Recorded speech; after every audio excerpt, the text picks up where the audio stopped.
Welcome, everyone. I know you're listening to this story to fall asleep.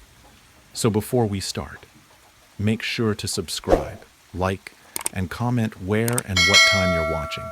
Now, get comfortable and relax. Right as I had finally memorized and grown accustomed to the noises each step my mother and father make in our home, the night sky had decided to come forth, and the scorching sun took its ray of light and heat to slumber, and so did we. I go in my room and turn the lights off. As I was coming closer to my bed, the sound of me, my mother, and father's footsteps could be heard echoing across the house. We all had gone to sleep. It was 3 a.m. That is the time when I woke up to a strange, loud noise, followed by the sound of footsteps. Petrified and half awake, I stayed in bed, hiding under the sheets, ears open to hear any sound that was coming from downstairs.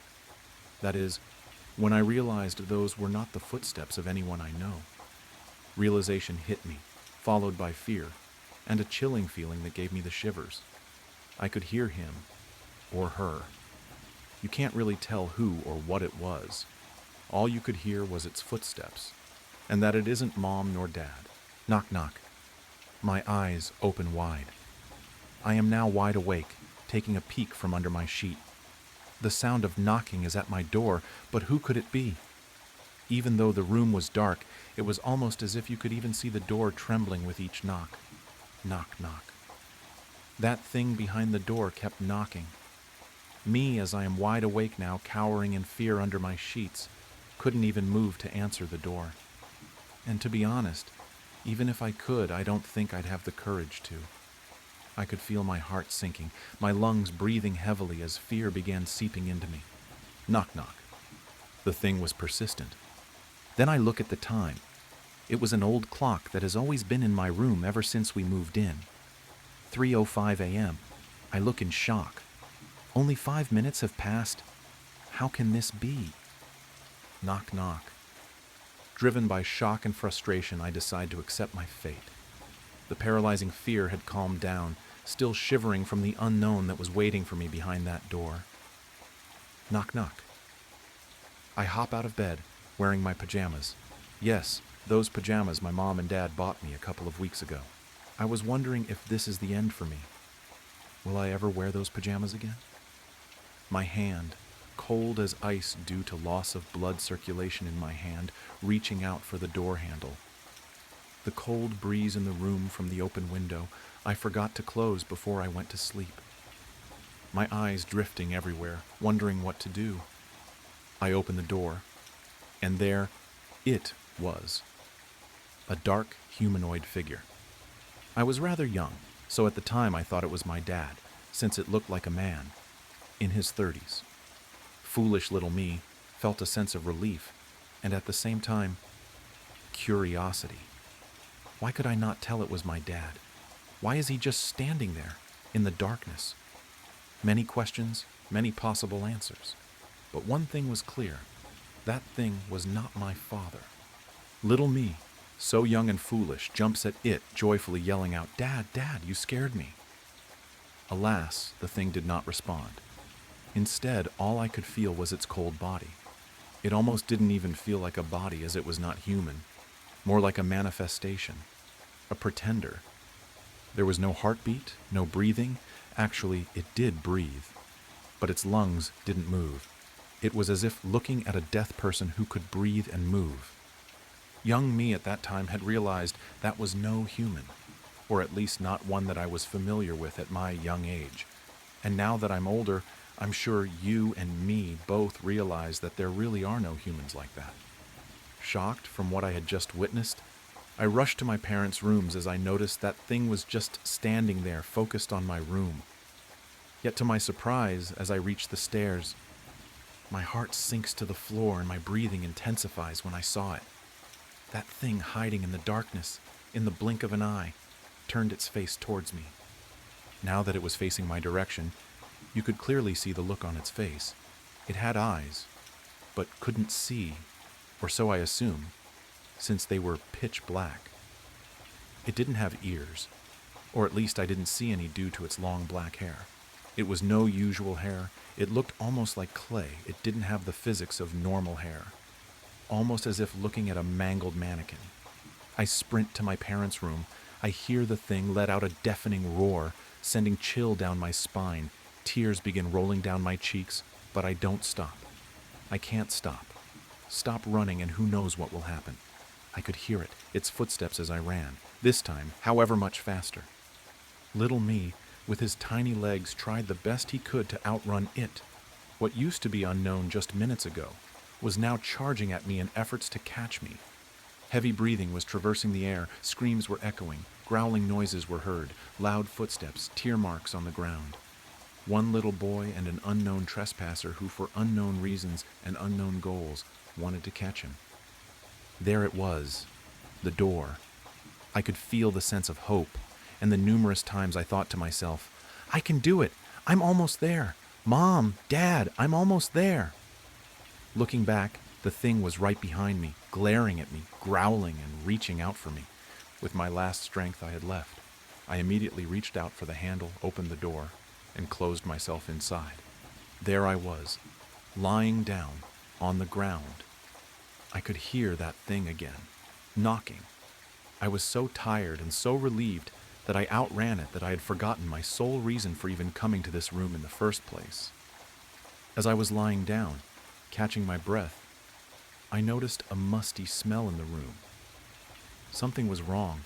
My parents' room has never smelled so unpleasantly before. I stood up, brushed all the dust off my so precious pajamas. Although those were the least of my concerns at the moment, because right in front of me were two bodies, deformed to such unrecognizable forms that one would mistake it for a different animal. Unfortunately for me, it was clear that those two were my parents. Knock, knock.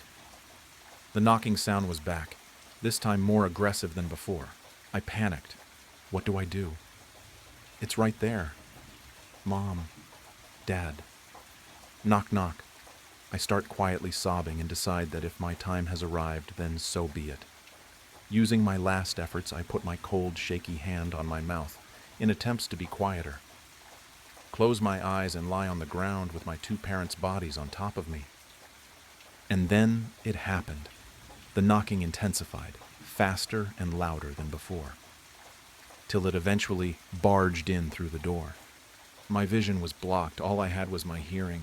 My nose was clogged with the grim smell the bodies were letting out. Slow footsteps were approaching.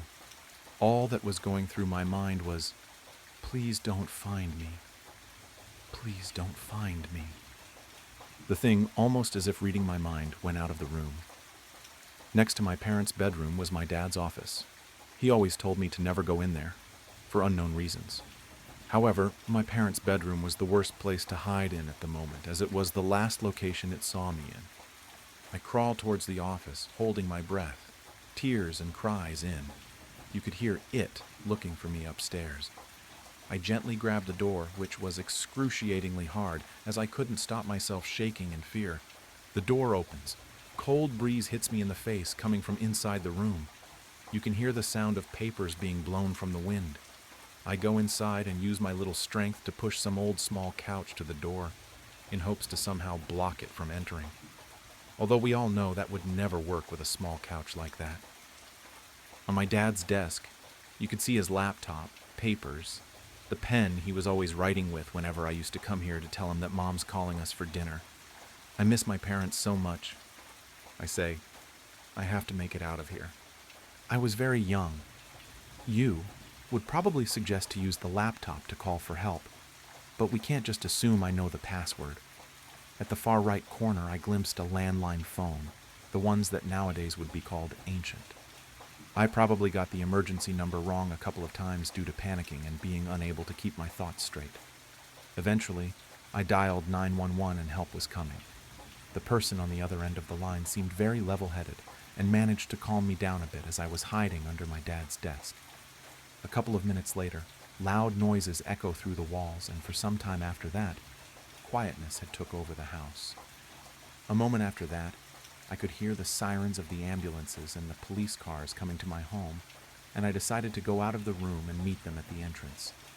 The thing was nowhere to be found. All that was left of the scene were my parents, both gone. Me, shivering in fear, and a couple of broken furnitures. I don't know what it was, who it was, where it is, or what it wanted. All I know was that it meant no good. And even though I saw its appearance, you could say it's still unknown, as it was so unusual that you can't even describe it unless you see it for yourself. A couple of years later, I'm at my office, writing this to you, since the only actual characters in this story are me, my parents, and you. That thing is still not found. It's lurking, possibly knocking at someone else's door right now, walking around inside someone else's home. Whatever it is, whatever it wants, do not answer the door. Don't let it know that you're in there. It's my fault he died, honestly. I'm 16, and I was supposed to be watching him outside. We live out in the countryside, some southern county no one cares about in the middle of bumfuck nowhere. And Rudy is always allowed to go out without a leash because he's trained to not go too far and come right back after doing his business. He's a chocolate lab with a red collar and the biggest, sweetest wet eyes you've ever seen. He was, at least. I let Rudy out after putting in a pizza, home alone since my parents were at work. As he played around our large property, I sat on the porch and watched videos on my phone. Suddenly I jumped up, having forgotten about my food, and ran back inside. I'd burnt an entire frozen pepperoni pizza, and I was cussing up a storm, taking it out the oven and trying to figure out what I was going to tell my parents so I wouldn't be scolded for wasting food. I forgot about my dog for a while, and rummaged through the fridge for something else to eat as the sun went down. That's when I heard the most god-awful sound. Tires screeching on the road at the end of the driveway, a vehicle grinding to a sudden halt, just as the loud, pained yelp of our family's best friend rang out in the humid evening air. I ran out the house, across the lawn, down the drive, and fell to my knees where Rudy was lying on the road with his chest and stomach caved in. The car was gone, speeding down the road, leaving tire tracks and gore over poor Rudy's crushed abdomen. I cried harder than I've ever cried in my entire life as I watched him squirm and whine in agony before finally the light faded from his big brown eyes. Rudy had gone up the drive for no real reason. He usually stuck to the woods around our house, digging up holes or peeing in bushes. He never had interest in exploring the road, and he never once tried. If I had told him to come in already, he would be alive to this day. My parents mourned deeply, and I had the sense they were blaming me as well. A week passed and we tried to move on. But then one evening I went outside to walk around the yard and talk to my friend from school on the phone. We were laughing about something or the other, and I was enjoying the cool breeze on my skin as the sun set overhead, when suddenly I had this weird feeling, the feeling you get when you're being watched. I looked around, then my eyes fell on the driveway, which was surrounded on both sides by trees and curved sort of to the left, so that you couldn't see the road from the front lawn. What I could see, however, several yards away, was a chocolate lab standing still as a statue at the bend, under the shadows of the trees. One with a red collar, tire tracks imprinted on his side, blood-soaked fur, a completely crushed and mangled face, and entrails hanging from his gashed open stomach. My breath caught in my throat and I felt like time went to a standstill. My friend asking me if I was still on the phone became white noise as I stared at what seemed like Rudy, and he stared right back, unmoving. We had buried him, far out in the woods where he couldn't be seen from our property, as a reminder of what we lost. He was definitely dead. There was no doubt about that. Was I hallucinating? It was starting to get dark after all. Maybe my imagination was playing tricks. I turned away from the horrible sight as I choked back a sob. I rubbed my eyes, and after taking a deep breath, I looked again. He was gone. I returned to my phone call and quickly went back inside the house, choosing to play it off as my mind fucking with me due to the guilt of Rudy's passing. But things were never the same after that. Since my parents are too busy working to drive me, I catch the bus each morning to school.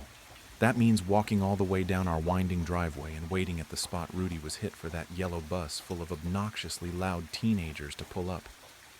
Every time I walked down the drive, I felt uneasy.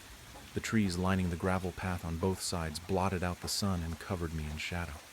Nature was silent and still, when usually birds were singing and squirrels were skittering up trees. I felt like I wasn't alone. I waited for the bus and I felt the skin on the back of my neck burn. I turned around and saw him, closer this time. Rudy. His corpse just stood there and watched me. He didn't so much as twitch, blink, or move his tail. I didn't know what to do. He was blocking the way back home, and the house across the street was for sale, meaning the closest neighbor was yards away. An overwhelming sense of fear enveloped me, and I staggered back into the road, expecting him to move at any moment, to lunge at me and attack. After all, if he wasn't some sort of zombie, then what was he? The school bus screeched to a stop dangerously close to me, and this scared me so bad I screamed and fell back on my ass in the middle of the road. I had been so terrified that I didn't even notice it approaching, and apparently the driver hadn't noticed me until the last minute for some reason. When I got my bearings and stood up, I felt utterly flustered. I looked away from the driver's angry face in the windshield to the driveway, and Rudy had vanished again. When I got on the bus, the driver yelled at me, asking if I had a death wish, and a few of my classmates made fun of me, but I didn't care. I was absolutely terrified. My dog was haunting me, and its presence felt hostile, like it wanted me to suffer the same gruesome fate since I couldn't help him.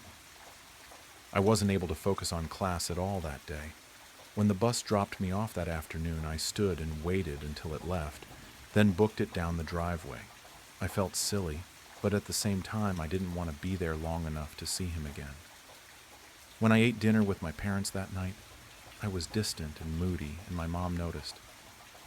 "I made your favorite dinner and you're just pushing it around with that glum look on your face," she had said.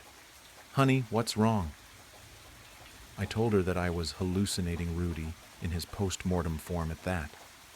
I could tell by the looks on my mom and dad's face that they were intensely uncomfortable at the subject. They had been close to Rudy too. He was an old dog, and they had adopted him just before I was born. Yes, he was that old. I just wish I'd stopped seeing it. I finished my vent with that. After a short moment of silence, Dad grumbled without even looking at me. "Son, you've been watching those freaky movies at night and barely getting any sleep. You can't be surprised you're seeing zombies when you're running on 3 hours of sleep and marathoning every zombie movie ever made." "Your dad's right," Mom agreed when she saw the way my face balled up in frustration. "Plus, you've been sleeping past your alarms and missing the bus almost every day now. I want you to start going to bed earlier and take a break from the horror genre in the meantime, okay?" "Yeah, okay." I thought that maybe they were right. I mean, Dad was definitely exaggerating about the 3 hours of sleep thing, but I probably should lay off the scary shit for a while. I don't think I could stomach it anyway, after what's been happening. Despite me following my parents' advice, things got worse. I heard scratching at the door at night, and the whimpers and whines of a dog. My bedroom is on the first floor and closest to the front door, whereas my parents slept like a log upstairs. Even if my mom wasn't a heavy sleeper, she probably wouldn't be able to hear it over the sound of Dad's booming snores that reverberated through the whole house.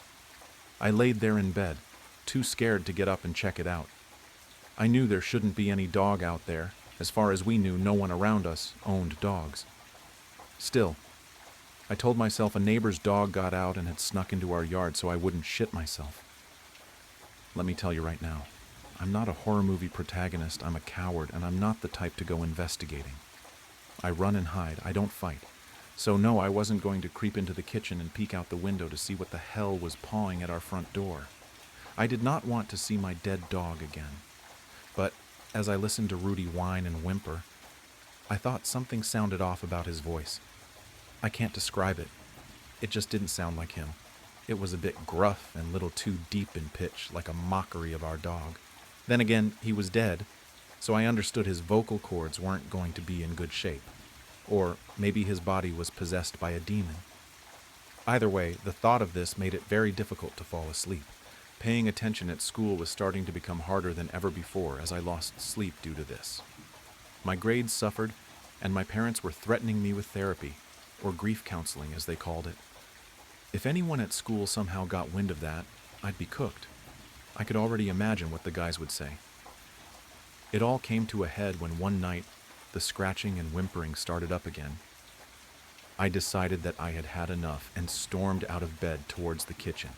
I was going to be a horror movie protagonist if only to get some sleep, I'd decided. After a few stomps towards the direction of the front door, the sound stopped, as if Rudy, or whatever it was, heard me coming. I started to lose my nerve.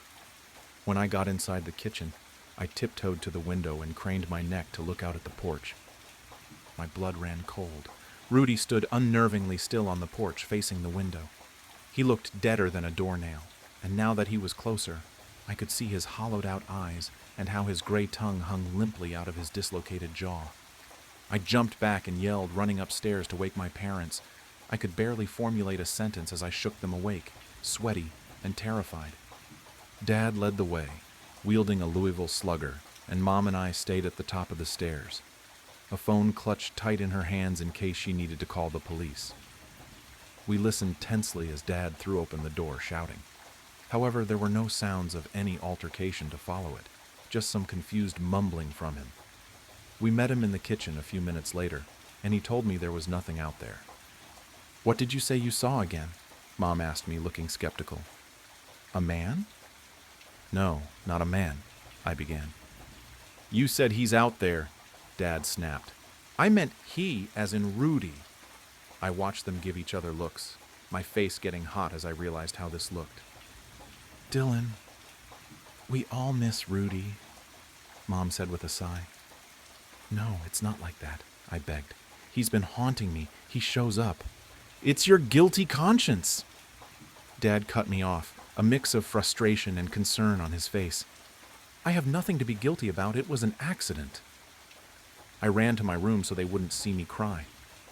I locked the door behind me, knowing Mom would try to come in. When she tried the doorknob, she groaned. "We're going to talk about this after school tomorrow, and we're taking you to a shrink." I heard their muffled voices complain about me all the way up the stairs. I cried into my pillow like a baby.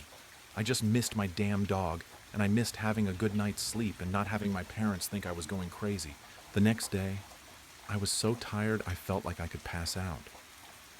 I missed the school bus for the millionth time, so Mom once again ran late to work, driving me there. I could tell she was pissed. She was silent the whole time. I went into the office to check in late, and I saw one of the guys sitting there. "What are you doing here late?" Toby, one of my friends, snorted. "You look like shit." "What are you doing out of class?" I asked with irritation as I signed my name onto a clipboard in front of the receptionist, who was always talking to her boyfriend on the school's phone. "Got in trouble," Toby shrugged. "Already?" I looked at him judgmentally for already being sent to the office so early in the school day. "Whatever, man," Toby scoffed. "At least I don't play with dead dogs." "What?" I whirled on him, ready to kick his ass for saying anything negative about Rudy. "Easy." Toby threw his hands up, genuinely surprised by my reaction.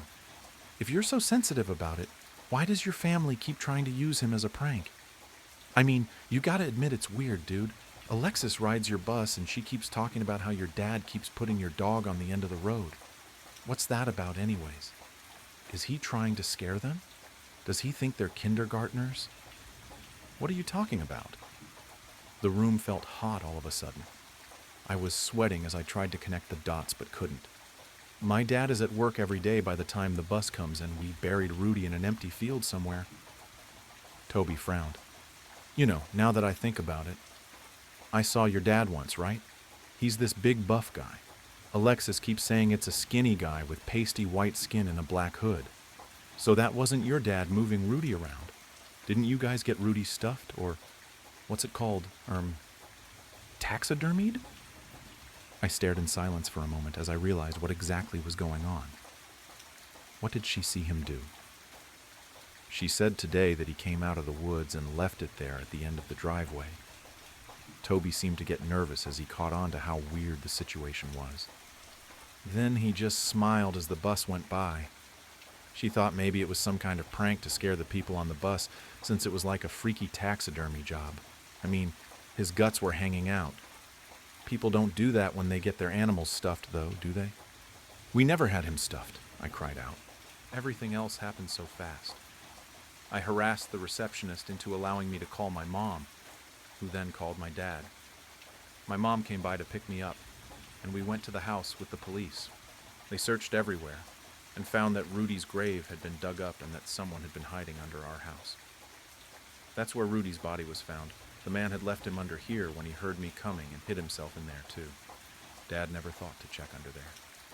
He had been the one to scratch on the door and mimic the sound of a dog whining and whimpering almost to a T. They found the nut job hiding out in the for sale house across the street. He'd broken in and had been living there for weeks. When he was taken into custody, he admitted he'd been watching us and that he had dug up Rudy, stuffed him himself, but purposely left in gruesome details like an intestine and bits of broken bone, and used his corpse to torment me. When I wasn't looking, he would place Rudy out in the open and hide in the trees, and when I left, he would take him back. Then when I kept getting up late, he would just display Rudy for the kids on the bus and enjoy their understandably freaked reactions. That's why he always seemed so still when I looked at him. It's because he was stuffed. I couldn't believe it. The worst part about it was the fact that the asshole was also responsible for killing Rudy. The police told us that he had laughed as he openly told them that he'd laid dog treats on the road to lure him, got into his car, and ran him over. He hid the car in a field by the empty house, which you could access by a wide trail so that no one would know he was living there. It's how he got around, buying cheap beer and the things he needed to stuff our dog with. He was a mechanic with a weird hobby, apparently, and he'd recently lost his house and had been living in his car before he came all the way out here to squat in that house. And why did he do all this? No reason. Absolutely no reason other than the fact he was fucking psycho and wanted to torture some kid for fun. He was charged for trespassing, harassment, animal abuse, and some other bullshit I can't remember. We moved shortly after because Mom didn't feel comfortable with the fact that asshole knew where we lived. I feel so dumb, thinking Rudy was a ghost or zombie or something like that. I never investigated or stuck around long enough to notice anything amiss. More than anything, I feel angry. I hope that dick has a life full of nothing but misery and misfortune waiting for him. If it weren't for Toby, who knows how long he would have kept it up? Maybe he would have escalated things and tried breaking into our house next to place Rudy in there. He was clearly not dealing with a full deck, if his wild eyes and crooked, creepy grin were anything to go off of. But at least Rudy can finally rest in peace. We buried him again, and this time, Mom and Dad spent the money to place him in a proper pet cemetery. Sometimes I go there and lay treats on his grave. He will always be a good boy to me. Most families in America can trace their roots back all the way to colonial times, when brave men and women made the pilgrimage, ready to plunder the virgin world awaiting them. My family held deeper roots than most. We can trace our lineage all the way back to the old country and beyond. The Marani family were spread across the boot, like lice on a mangy mutt. We came from all manner of background and class, to the luxury living gods in the north, to the bitter peasant Marianis to the south. Our ancestors would bicker and clash over every little thing. Century-old grudges still persist to this day. But the one thing to unite our clan, truly united, was when an outsider offended us. The Marani temper became legend, and legend turned to unspoken horror as we grew bold in our retribution. There is all manner of tales I could spin. In the 1800s, for example, Nico Mariani was tending to his vineyard when the town drunk came upon him. He was sullied and vulgar, smelling like week-old manure dipped in vinegar. So the story goes, Nico was appalled at just the sight of the oof and demanded he get away from his vineyard. The drunk laughed in his face, pushed him aside, and pulled out his syphilis-infused prick and began relieving himself all over Nico's prized grapes. The infuriated Nico lunged at the man, coming down on him with blows and curses upon his whole bloodline. The drunk ran away laughing, urine still pouring down his leg. Nico tidied himself up and simply went back to his home. He wrote a letter to the current patriarch of the clan telling him of his grievance, and wrote down the drunkard's name at the bottom of the letter. With a sly smile, he sent that letter off, and within a week the drunkard was found.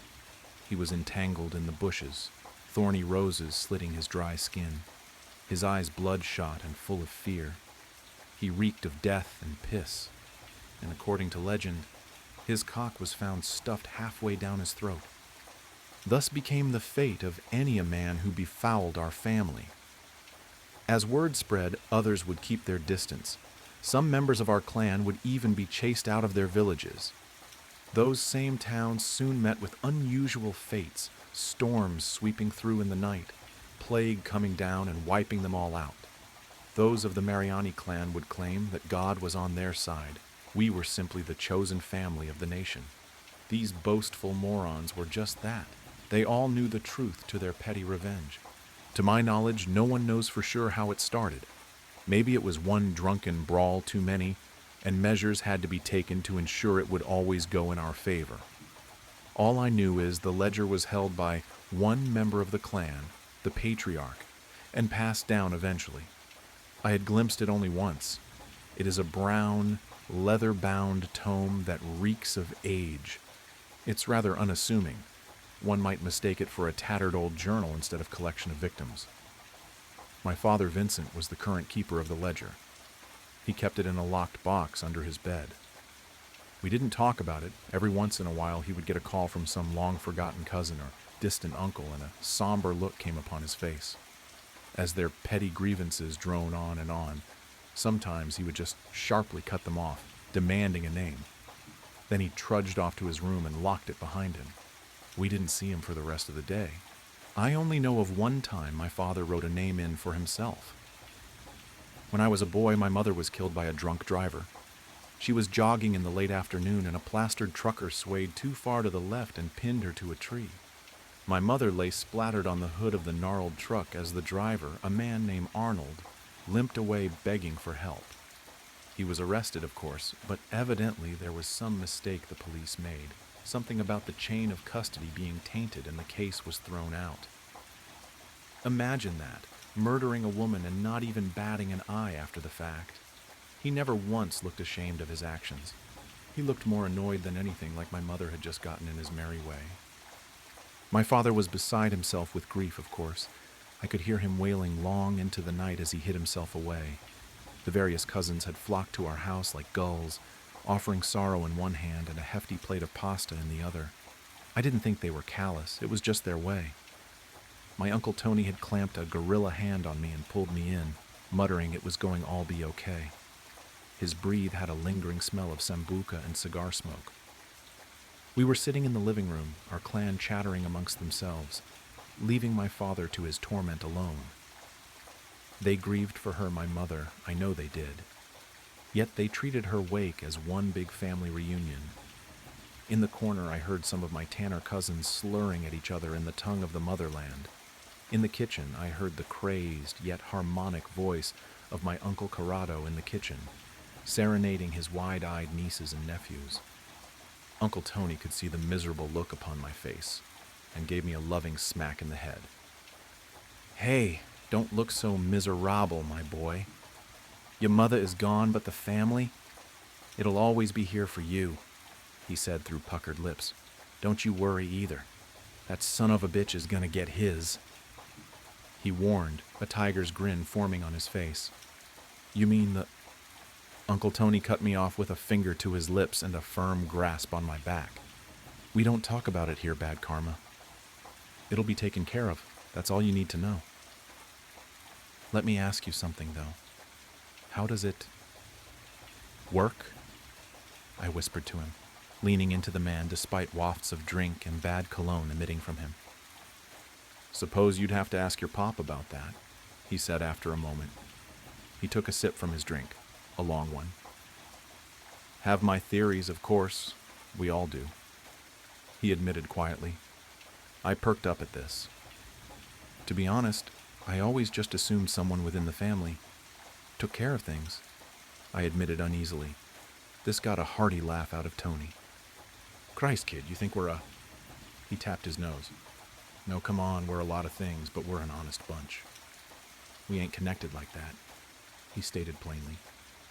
"The thing with the book, I don't know how it works other than magic, kid. Gotta be. Keeper of the ledger has gotta be a warlock or something like that, using the old Italian black magic on people." Tony slurred. A crazy explanation, and one I would hear at least twice more that night. After I left Tony's charming embrace, I went around and casually asked about the ledger to others. Some laughed it off, others hushed up real quick. Few cousins even thought we were connected after all, said the ledger was a hit list for those who owed certain people too much money. Others said the ledger was a myth, a family fable to make us feel better during hard times. That didn't account for the deadly results of the myth, of course, but they dismissed it as bad luck. In face, that's what some others said as well, that we were blessed and others purely unlucky. I heard it all. Blood magic, a pact with a demon. Ask any member of my family and you would get tangled in a web of conspiracy. The only common answer was, your father would know better. That night I decided I would ask him about that solemn task. The rest of the evening was spent with the comfort of relatives and array of pasta and meat. The fridge looked like it had been fully staffed by an olive garden, and the aroma of herbs and garlic clung to the air in desperation. Soon enough I was alone in the house, save my father who was still holed up in his room. It was a deadly sort of quiet in that house, the kind where you can't bear to be alone with your thoughts. I tiptoed up the winding stairs towards my father's room. Stopping at the top, I called out to him. The silence slapped me in the face. My father's door was shut tight, yet I could see light creeping out from the bottom. I approached the oak wood door with a sudden caution, worried that my father had decided to join my mother wherever she rested.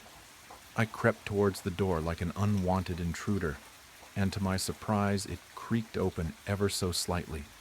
Light slashed my face, and I winced at the sudden flash of white lightning.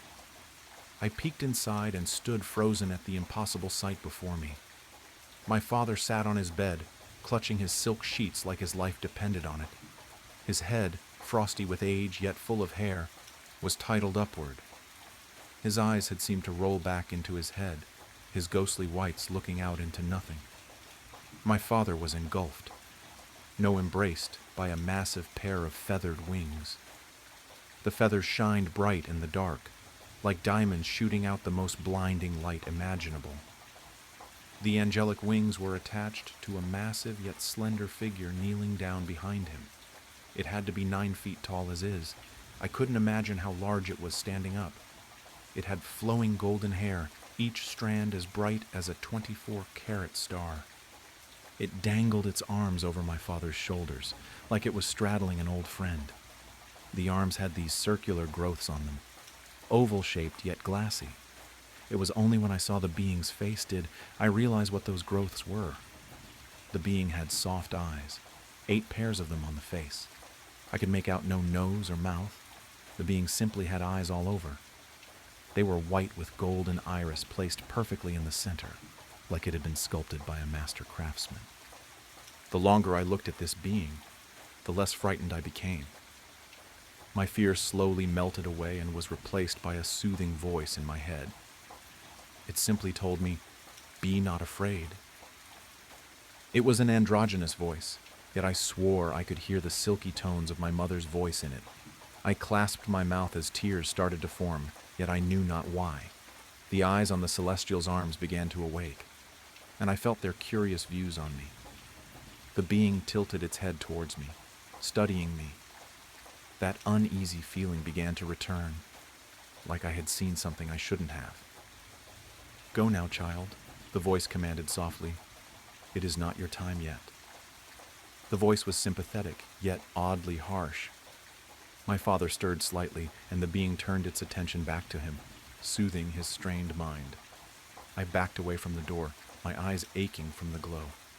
I rubbed them and stumbled into my own room, ignorant of the thing I had witnessed. I collapsed onto my bed, and the slumbering world stole me into itself. I awoke late into the next day to the sound of my father whistling a merry tune. He knocked on my door and came in, a plate of eggs in hand and his phone in the other. He sat down next to me, offering me both without a word. On the screen was a breaking news story. Arnold Weaver, the man who had murdered my mother and walked free, had been killed. The man had been out celebrating his legal victory at a bar of all places. Early morning he had stumbled out when a neon sign above him collapsed from its scaffolding directly onto the man's head. It had killed him instantly. There were no pictures of the body, simply a cordoned off-street corner and a photo of a cop carrying away the bloody sign. It was a thick neon picture of a beer bottle, the bottom heavy with blood. My father looked pleased in spite of himself. I noticed some wrinkles around his eyes, like he had aged 5 years in one night. I asked him if he was tired, brushing past the news. He smiled sadly and said he was. Using the ledger for yourself takes more out of you than it normally does.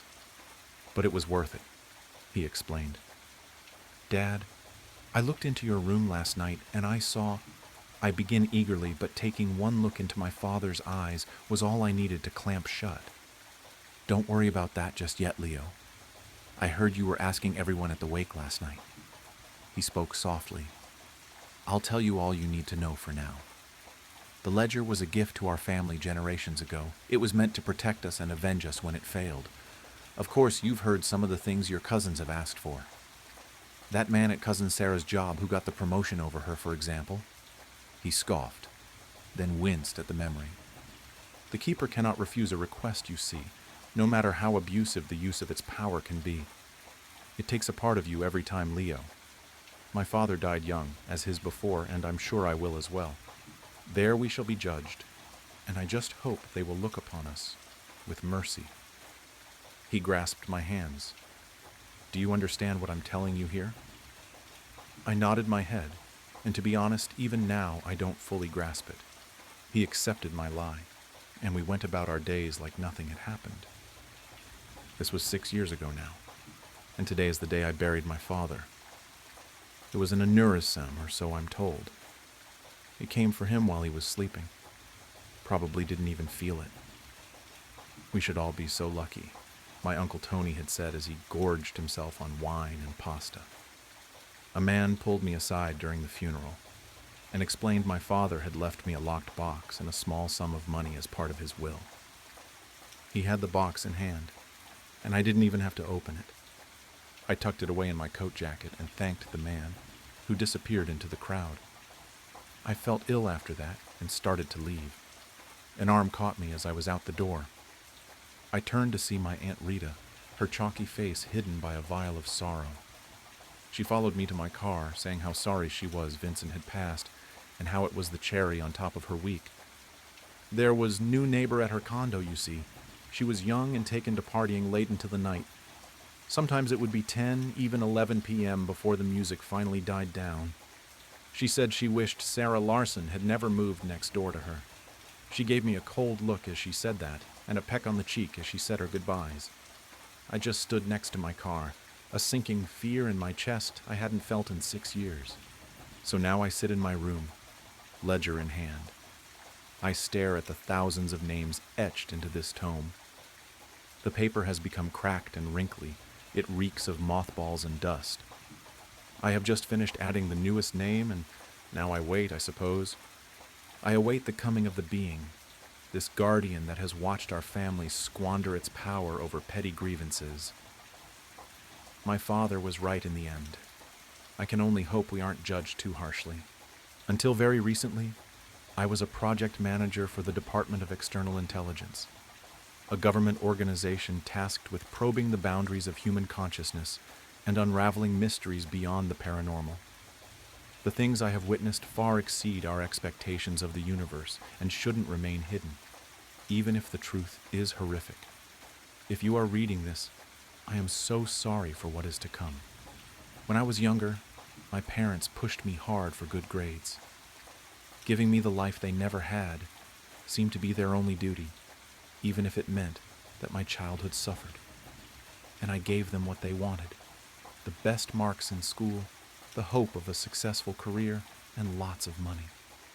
Unfortunately, nobody, not even my cruel father, could have predicted that I would end up working for a secret branch of the government, one whose sole duty is uncovering facts that the mortal mind can barely comprehend.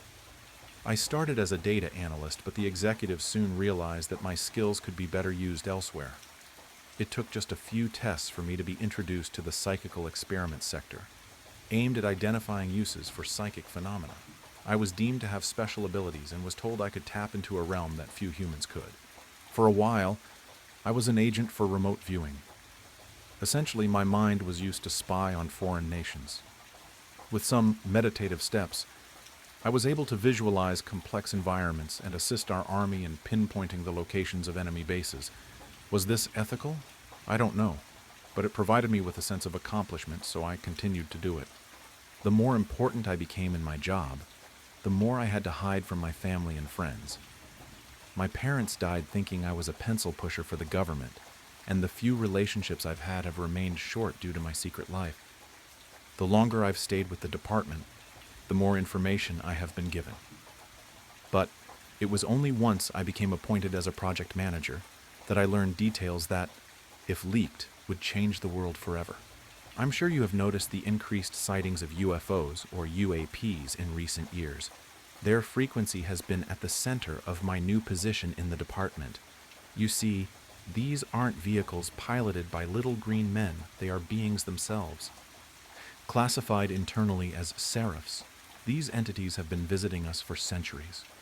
The Bible called them angels. The Quran named them malaika. But they are the same things that have been seen in the sky of every continent on Earth. I was told that they didn't know where they came from, or why they had visited us. Sadly, for them, I have a unique intuition, and knew that was a lie. I had spent many hours in the office after hours, dissecting classified documents and logging into computers above my access level. The more vivid the details became, the more I questioned my actions. What if I uncovered something I didn't want to? You can't put the toothpaste back in the tube. A silly metaphor for a twisted reality I was soon to live. It took me many months, but I eventually pieced together why the 33rd floor of our building is off limits. The Department of External Intelligence has been communicating with the Seraphs and has a machine built for this sole purpose. Last week, I used the device. It was a day like any other, at least that was the role I played. I scanned my card to enter the building and made my way to my office on the 24th floor. I put on a happy face as I greeted my companions in the rustic elevator, patiently waiting for the neon green screen to tick higher while soft synth sounds filled the cramped space. Finally reaching my secretary, I cleared my schedule and began to set the plan into motion. I couldn't take the elevator to my destination. The buttons skipped straight from 32 to 34. However, I did learn that a maintenance ladder runs up the building's spine. Applying some remote viewing techniques, I discovered an access hatch on floor 28 behind some servers. This was all I could gain as the department recently installed consciousness dampeners, blurring my external vision. Getting to the server room was easy, and it took but a small distraction to enter the hatch as I began climbing the maintenance ladder. I was on the 28th floor, but looking down it seemed as though the shaft stretched into an infinite abyss, with no end in sight. The department was unlike any other building, with winding corridors and frequent cases of spectral appearances. A ladder stretching to an impossible darkness seemed on brand.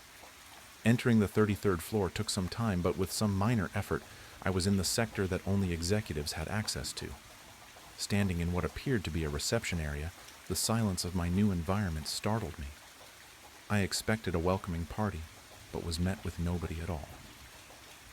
The department's building was informally named the Monolith, due to its brutalist design and tall concrete walls. The 33rd floor was no different, with a ceiling that stretched higher than one would have expected the facility to accommodate. The area I was in was adorned in a familiar old-school look featuring Persian carpets, homely lamps, and box computers. We were told that vintage technology offered better protection against hackers. I stood facing a door labeled Testing and Research.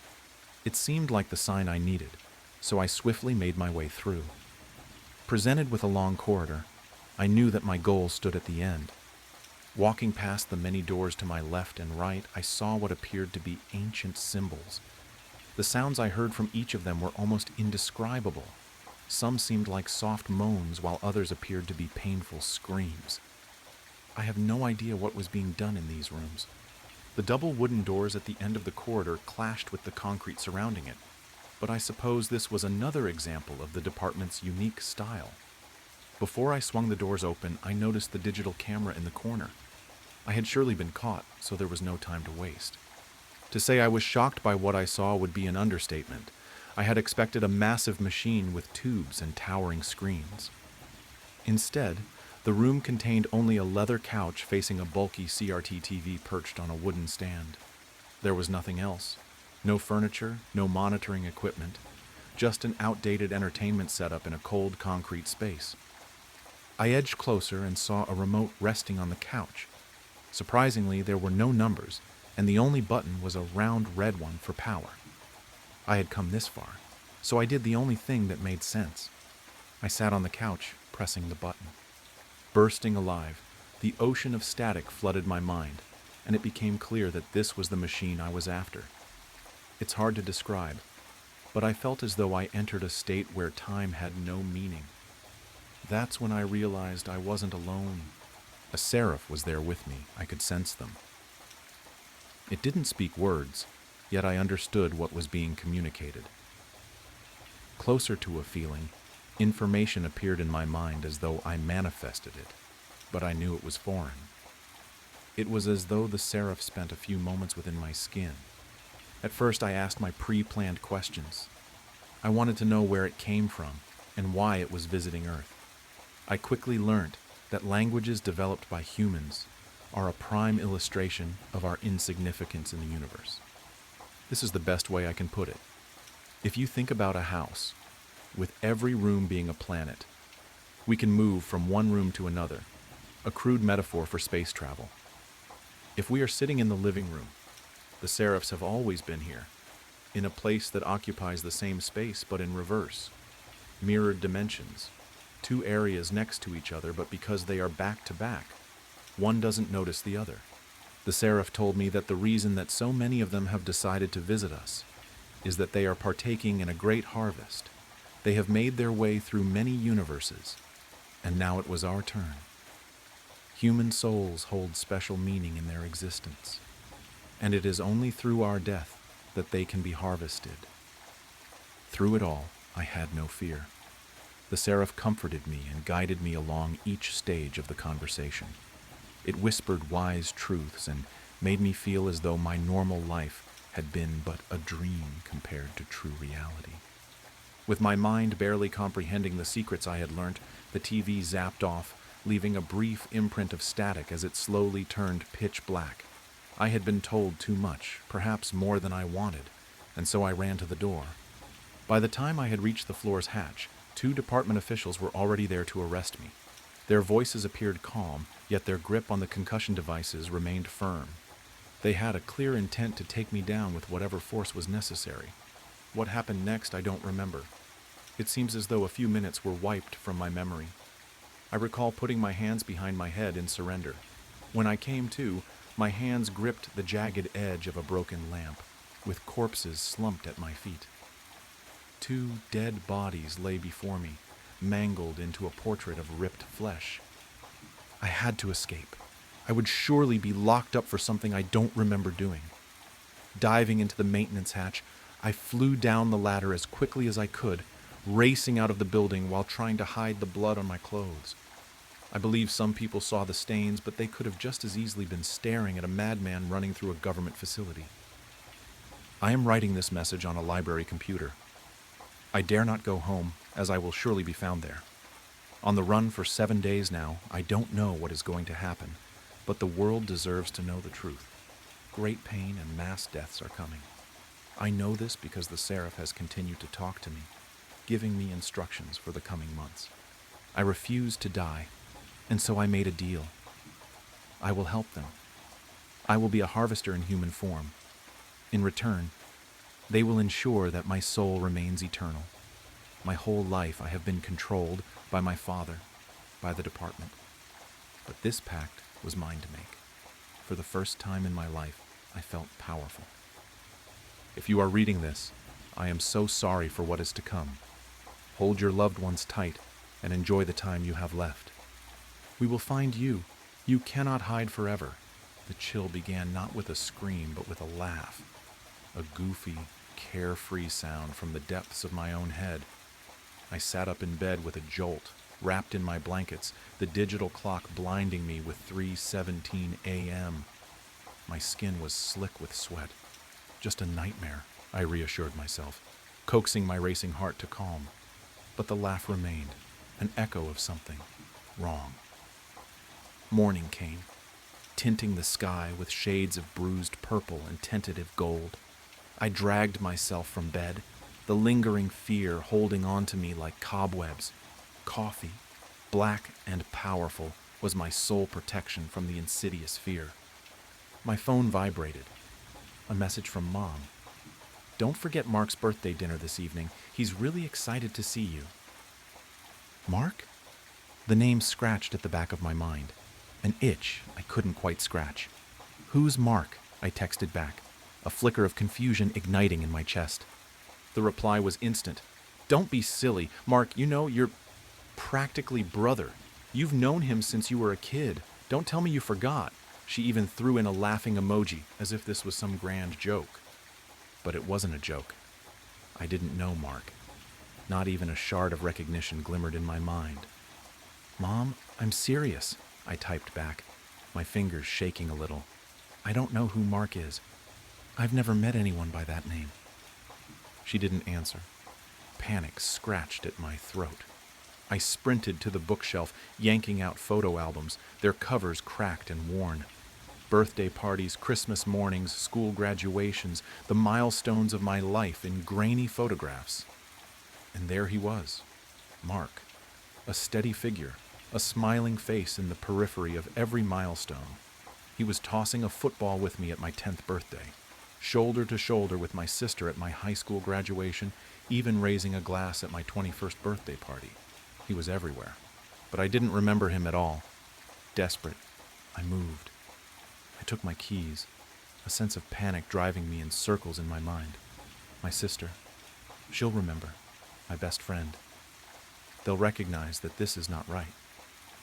My sister Sarah opened the door, smiling brightly. "Hey, Mark's birthday now?" The words struck me as if I had been physically hit. I felt my head reel. "Sarah, who is Mark?" I begged, my voice hoarse with fear.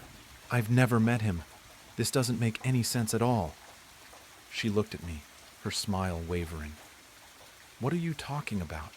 Mark. He's been here forever. Don't you recall all the summers we spent at his family's lake house? The time he rescued you from the pool when you were going to drown?" I shook my head, my eyes welling up with tears. "No, none of that ever happened. I don't remember any of it."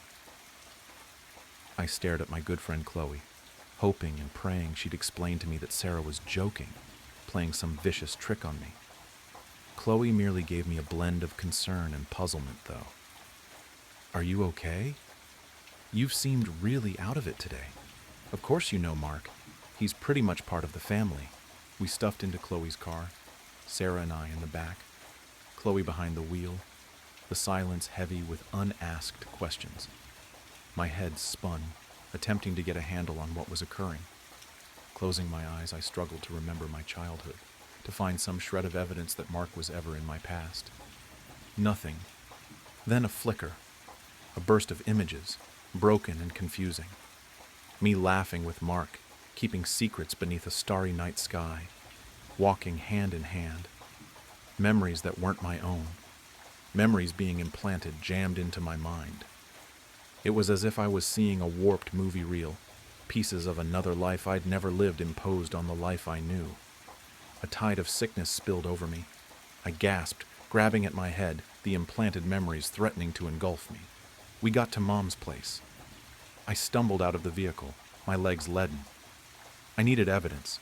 I needed to discover something, anything that would validate that I wasn't losing my mind.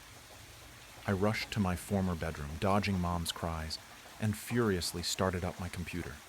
Emails, texts, Facebook. I needed to dig into every digital aspect of my existence for proof that I was not insane. And there it was. Years-old emails from Mark, Facebook messages with those inside jokes, photographs with his name. I had responded to his messages, sent multiple emails, engaged with him online as if he were a permanent figure in my life. but I couldn't recall any of them. My mother shouted out, "Dinner's ready!" Her voice sounded abnormally cheerful, almost forced. I came out of my room, my heart racing against my ribcage, a chill of fear in my belly. And that's when I saw him. He was in the living room, standing beside my mother, his arms slung carelessly around her shoulder. Mark. He wasn't what I imagined, not ugly, not terrifying, just normal. Average height, brown hair, forgettable features. He resembled the kind of person you'd pass on the sidewalk and never give a second glance. And yet, his presence dominated the room with an overbearing weight, a crushing feeling of wrongness. His gaze met mine, and a slow, creepy smile crossed his face. It wasn't a welcoming smile. It was a smile that knew something I didn't know. A smile that threatened something awful was going to occur. It was the smile of a predator. A shock, a shivering breath. I awoke. 3:17 a.m. again. Sweating, I sat upright in bed, my heart pounding against my ribcage. This time the giggle wasn't a distant whisper. It was nearer, more tangible. My phone beeped. Mom again. "Don't forget Mark's birthday dinner tonight. He's really looking forward to seeing you." The message was the same, word for word. I hurled the phone across the room, a strangled cry escaping my mouth. It was happening again. This was not a dream. This was real. I got out of bed, clamoring for something that would ground me in the real world. I glanced at my room, hoping for something, anything, that would attest to the fact that I wasn't going crazy. My eyes landed on a framed photo on my dresser. It was one of my dad and me, taken when I was a child. I hadn't seen it in years. Except, it wasn't just my dad and me anymore. By my dad's side, his arm slung over my shoulder, was Mark. The same bland face, the same creepy smile. He had taken my father's place in my own mind. I could feel a scream rising in my throat, a raw howl of rage and terror. My memories were being stolen from me, rewritten, replaced with this thing. I sprinted to the mirror, gazing into my reflection, searching for any indication that I was indeed myself. A few seconds passed before the edges of my reflection's mouth twisted into that same unnerving smile. It leaned in and said softly, "You're ready, kiddo." The voice was mine, yet it wasn't me. I slammed the door closed and I ran, pushing open my bedroom door. Mark was there, leaning against the door frame, arms crossed, that awful grin on his face. "Why are you doing this?" I gritted out, my voice shaking. "What do you want?" He merely laughed, that low, queasy sound. "I'm not doing anything," he told me, speaking in a low, strangely calm voice. "You're always doing this." He grasped my arm, his hold much stronger than I expected, and steered me toward my Aunt Mina's. It had been years since I'd last seen her. Why would he want to see her? "I want to go inside with you," he murmured into my ear. I barely heard him. We arrived at Mina's house. There was a frantic hope that leapt within me. Perhaps she knew. Perhaps she remembered the world as it ought to be. The world before Mark. I ran up to the door, knocking frantically until Mina opened it, her eyes opening wide with shock. "What are you doing here?" she asked, fear creeping into her voice. "You shouldn't have come." "Mina, please," I pleaded, grasping her hands. "You have to assist me. I don't know what is occurring. My memories, they're being altered. There is this man, Mark. He is taking the place of everyone I know. Mina stepped back, her face twisted in terror. "They're going to make you right," she breathed, her eyes flicking towards Mark, who stood behind me, his eyes following me with the same knowing grin. "They want to make you right before they wipe you out." "Wipe me out?" I breathed, my blood congealing in my veins. "What do you mean?" "Wipe me out of what?" Mina paused, her eyes shining with a desperate, entreating expression. "You're not the first," she whispered. "There was one before you, and they'll do it again. They'll replace you, the way they replaced her." "Another me?" Replaced. My head spun, attempting to follow through the urgency of her words. I was a replacement? For another person? I parted my lips to speak to her further, to require answers. But then, it occurred. Mina's eyes turned glassy, her muscles locked up, and her face blanked out. Her pupils expanded, her eyes losing all familiarity. It was as if a switch had been thrown, removing everything that made her. Her. Mina? I whispered, gently shaking her. Mina, can you hear me? She blinked, her eyes now vacant and clear. Oh, hey, she said, her voice now cheerful and light, as if nothing was amiss. What are you doing here? She remembered nothing. She remembered no conversation. She remembered no fear in her eyes. She remembered no warning she had just issued me. She had been erased. Mark moved towards me, putting a hand on my shoulder. See, he whispered, his voice soothing and gentle. I told you, you're always doing this. Do what? I breathed, my voice breaking. What am I doing? He grinned, a slow, predatory smile that made me shiver. You always forget.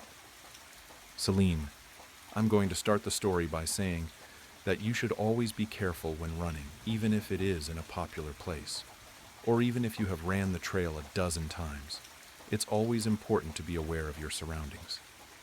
When I was in high school, I was an active runner. I would run every day after school, which allowed me to clear my head or just to get some clarity on things I had to decide. I had ran track on and off since middle school, so I could keep a good pace while running distance and even could run a pretty decent mile. This story takes place around the time I was a senior in high school, so there was a lot on my mind. Things like which college I was going to attend, or which colleges I could even get into, etc. Everything was changing pretty fast, and the amount of stress I had from school had finally gotten to me, so I had decided that I would go running in a park after school one day, just to give myself some time to think. The park was a pretty popular place. It had some really great trails, and it helped it wasn't far off from my house, so I ran there pretty often. I always had felt safe while running in the park, as I saw lots of people I knew and often always saw someone on the trails. There were some undeveloped areas you could run for some good scenic views where you could sometimes see deer and other animals. When I had gotten to the park, there were people there, but it wasn't as busy as usual, which didn't bother me, as I had a lot on my mind and needed some time to run and just think. I did all of the things I usually did, like stretch, and got ready to enter the woods. I put my headphones in, and the second I did, I blurred everything else out. I had started up my run with a nice light jog and passed some people and smiled like normal, until there was a man who greeted me with a smile that was extremely unsettling. If I had to describe it, I would say, imaging someone is looking down and they smile with no teeth while bringing their eyes up like in the movie Smile. It was creepy, but I nodded and waved like I normally would. I tried not to pay too much attention to the man and kept running as I was at a public park, and it wasn't unusual to see people. I had maybe ran a few laps around the common park area and kept passing the man in the same area, which struck me as weird as I had ran laps, and not little ones either, like laps that took 5 to 8 minutes. Every time I would pass, I would politely nod and keep running. After a while, though, I started to think more and more about the situation. I began wondering why the man hadn't moved much from the original area I saw him in. At this point, I started seeing less and less people on the main trails, and it became later in the afternoon. The sun was covering in the clouds, and although it hadn't set, it was getting darker and gloomy as if a storm were coming. It was late April, so it was hot and rainy pretty frequently, and I decided that I would run a little bit longer until it started to rain, then I would head back to my car. I ran past the main parking lot and noticed that my car was the only car parked in the lot, so I knew I was alone and figured everyone knew the rain was coming and decided to leave. I ran toward the entrance and re-entered the running paths, passing the original place I had saw the man, and he was gone. I slowed down, catching my breath, and walked slightly for a few minutes, deeper and deeper in the trail. I was gathering my thoughts when I felt the feeling of being watched. I took my headphones out, and when I did, the park was silent. Scary. Silent. You couldn't hear trees blowing in the wind or cars from the main road. You could only hear the sound of my breath and the music blasting from my headphones. I looked around and didn't notice anything, so I kept walking, this time remaining vigilant as I couldn't shake the feeling that I was being watched. As I was walking, I had my head down, and when I brought it up, I noticed the man from earlier walking in my direction, except this time, he wasn't smiling. He looked agitated, so I didn't even bother to smile or wave. I kept my head down, but noticed he was in jeans, boots, and a long-sleeved shirt. Something I hadn't noticed earlier. It wasn't unusual for someone to be wearing that, but it was in the low 80s and humid from rain days prior, so I knew he had to be hot. I kept walking for a minute, hoping that I was in the clear, and when I made it probably 20 feet away, I turned around to see where he had went, and to my surprise, he turned around also, walking in my direction. I picked up my pace a little and started jogging, leaving my headphones out this time. Every step I took, I heard more behind me. I glanced back and noticed the man jogging as well. I thought to myself, jogging in jeans, boots, and a long sleeve? I was so deep into the trail, though, that I was equidistant to both the start and finish. And if I kept going, that I would loop around to my car without having to turn around, but every step took me deeper and deeper into the woods further away from the main road. And although it seems dumb, I knew I could not have ran past the man if he was planning on doing something I didn't want to find out. I had close to a mile left on the trail, but every time I would pick up the pace, so would he. I kept hoping that he would stop to take a breath, but he never did. I tried to rationalize it, but I couldn't, especially since every time I picked up the pace, he was quick to as well. The area was much darker now, and the rain had started pouring. I was now drenched, and as I took a look back, the man was even closer than before. He was gaining on me, and I knew that I had to make a fast decision, so I went for it, in hopes that if he was following me, he wouldn't calculate my next move. I was approaching a scenic dip-off trail that had been overgrown and covered by leaves and sticks, leading downward on a slope like a tall hill. People had stopped running down it because of how steep it was, but it cut right down the main loop, saving probably 1/3 of the remainder. At this point, the only people who really knew about it were the people who had ran it before it became overgrown. I picked up my pace as fast as I could, running straight forward on the main path, and covered my face with my arms, cutting a sharp left running through the twigs, vines, and leaves. I heard an audible gasp followed by the sound of heavy footsteps. I ran down the hill as fast as I could, hoping that I had made a right decision, too afraid to look back until I reached the bottom of the hill. I had put a good distance between us, and when I turned around for the last time there, he was standing at the top of the hill, looking down at me, breathing heavily, looking annoyed and angry, like he was on the verge of a psychotic break. He was breathing heavily, covered in rain, and just staring at me with such anger. I didn't stick around and ran as fast as I could toward my car, hoping that when I got to my car, the story would end there. But when I approached my car, I quickly jumped into it, pulling out of the parking lot as fast as I could. I looked in the rear view, noticing the man on the edge of the woods staring, and it immediately sent chills down my spine as there were no other cars in the parking lot. I was shaking the whole car ride home, and was too afraid to tell my parents, because if they knew, they wouldn't let me run again, and that was my only form of solitude. I laid in bed all night in fear, thinking about his unsettling smile and how creepy he was. I thought about how I should have known something was wrong sooner. I finally fell asleep after replaying all of the scenarios in my head and was woken up at 3 a.m. by my stepdad, who had just gotten home from work. I heard him enter the house in a panic, screaming for me, and when I sat up, he came into my room asking if I was okay, and when I asked why, he pointed outside. I quickly went outside to see my car door opened, and my car had been gone through, seats slashed and a busted back window. I was confused as nothing had been stolen, but just to destroy my car was strange. I started thinking about who would do something like that, or why. We lived in a secluded area with only 2 neighbors, which lived far enough from us to allow us to be loud and have gatherings, but close enough to run to in case of an emergency, so nobody had heard anything. Aside from the glass and cut seats, the only thing sitting on my seat was my registration. It suddenly dawned on me that when I had ran to my car earlier that day, that I jumped straight in and took off. I didn't unlock my car. It was older, so it had to be manually locked and unlocked with a key, but I didn't unlock it. I knew it had to be the man from earlier. He must have looked at the registration and gotten my name and address from it. I moved to college shortly after, and my family sold the house when I was in college, but it still makes me wonder what else he would have done if he would have gotten me, or even worse, broken into my house. The world exploded in a shower of glass and screaming metal. One moment I was driving, the wipers fighting a losing battle against the torrential rain, blurring the already indistinct highway markers. The next, there was a deafening roar, a bone-jarring impact that stole the breath from my lungs, and then silence. An unnerving, absolute silence that should have been filled with the shriek of tearing metal, the shattering of glass, the pained cries of the injured. But there was nothing.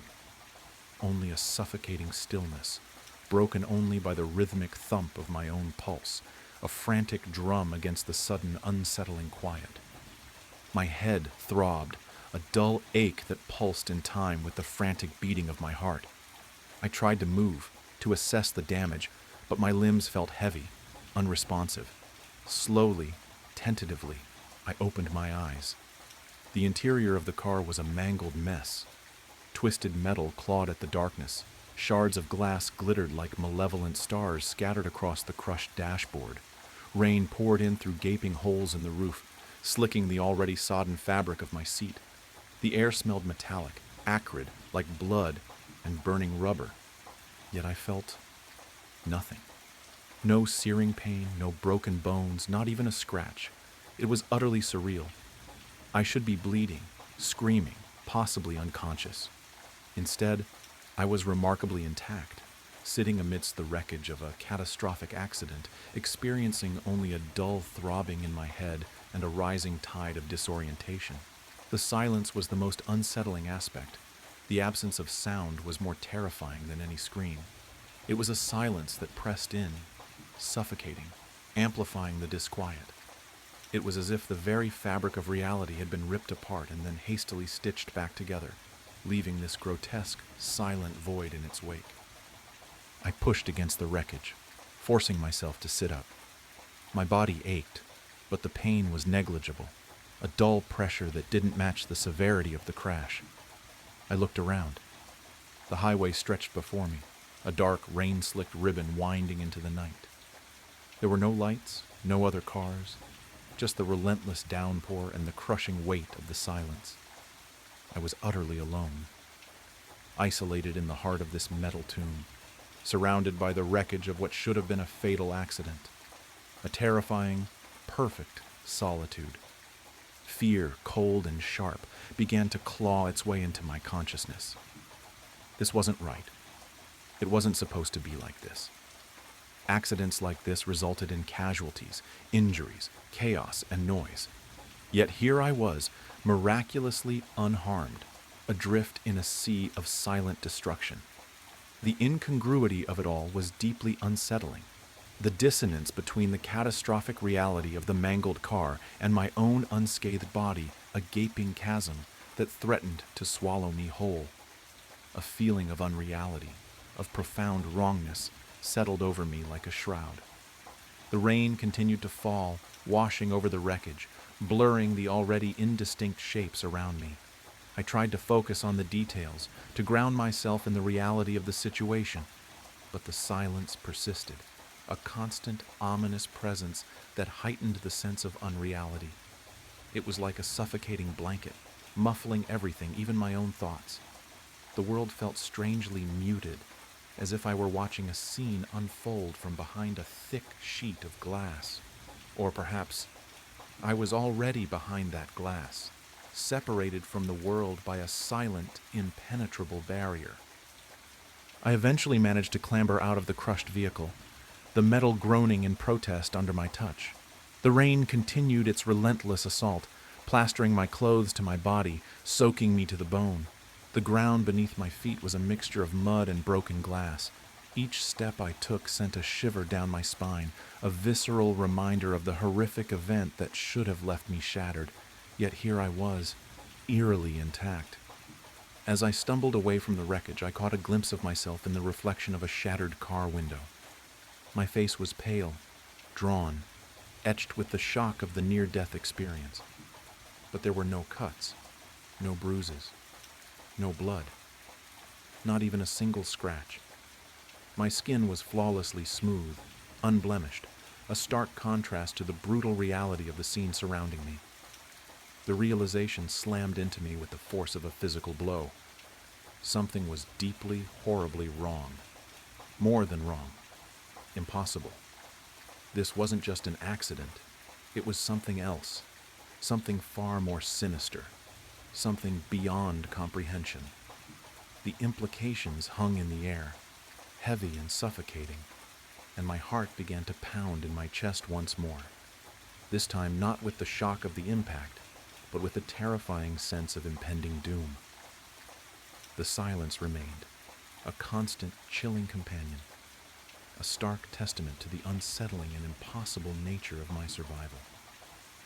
The rain continued to fall, a bleak and unforgiving curtain drawn over the unfolding horror. The rain had stopped, leaving behind a world washed clean, sterile almost, a stark contrast to the chaos I had just escaped. The silence, however, remained, a heavy, oppressive blanket stifling any lingering hope of normalcy.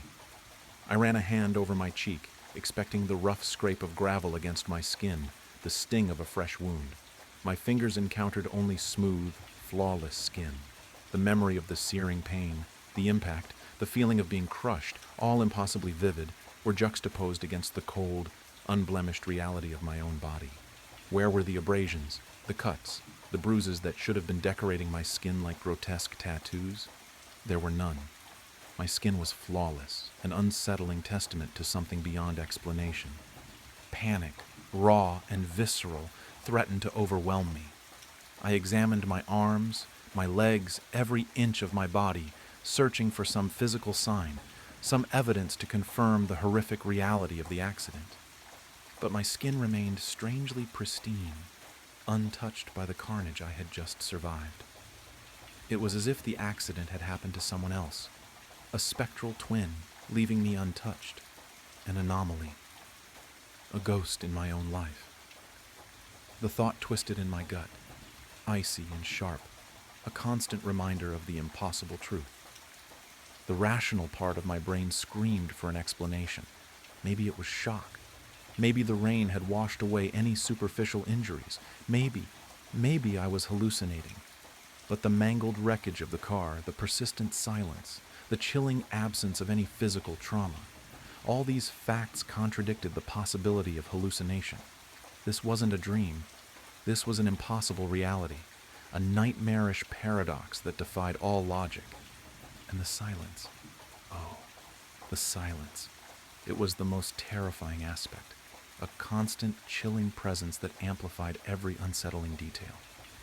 The rising sun cast a pale, weak light on the scene, revealing the full extent of the devastation. The car was a twisted, mangled mess, a monument to destruction. Yet I stood beside it, unscathed, a living paradox in a world that didn't seem to acknowledge my existence. It was like a cruel joke, a dark comedy played out in the silent aftermath of a catastrophic event. The impossible silence gnawed at my sanity, a constant reminder of my improbable survival. I stumbled towards the nearest road, hoping to find help, to have someone confirm the reality of my situation, or perhaps to help me understand its absurdity. The road was deserted, the emptiness mirrored by the desolate landscape. The world was mute, watching me with a silent, unnerving gaze. Hours have passed, and there was still nothing, or so I thought. As I walked towards town, I could have sworn that I was seeing someone following me, someone that was just always out of my eyes, even outside of my peripherals. "Show yourself!" I began yelling out, but it seems that maybe I jumped the gun. I continued on my long journey back home, still without passing a single soul. I finally made it back home, but things seemed wrong. I saw my wife, and she was crying. She was sitting down on the couch wiping tears as she was on the phone, and without a moment of hesitation she took off in a hurry. I could not figure out why, though, but there was no use following her on foot, so I just waited. I waited, and waited for hours, watching television and browsing the web until the door opened and my wife came in. But someone was behind her, wrapped up with bandages. I was staring until I finally realized who it was behind my wife. I was looking at me. I don't even know how this is possible, but seeing my own face made me feel lightheaded. A wave of nausea hit me so hard I had to grip the wall before my legs gave out. My vision blurred as I steadied myself, but my eyes stayed locked on the scene unfolding before me. My wife guided me, or whatever it was, into our bedroom, gently laying him down. She stayed by his side for a while, smoothing the sheets, brushing the hair from my forehead, whispering things only meant for me. Then she left. That's when he turned his head. For the first time since the accident, he looked directly at me. My breath hitched as I saw my own reflection in his darkening eyes. No, not darkening, blackening, as if ink was bleeding through them, swallowing the whites whole. That sure was a close one, I heard my own voice say, though it didn't feel like mine. This body was almost useless, but I'm glad it survived. Get comfortable, because unless you get as lucky as I did, you're going to be stuck like that for a while. What did he mean by that? What was even happening? My head pounded with questions, but I forced the words out. What happened? I wanted answers, but all I got in return was a laugh. My laugh twisted into something cold and cruel. I saw an opportunity, and I took it. That wasn't an answer. Not really, but something told me I wasn't going to get a better one. My frustration boiled over, my hands clenching into fists, my mind screaming at the impossibility of it all. I slammed my fist into the wall. The drywall cracked. I froze. I could affect my surroundings. Maybe I wasn't some Casper doomed to haunt my own home. Maybe, just maybe, I still had a chance. I followed him for weeks.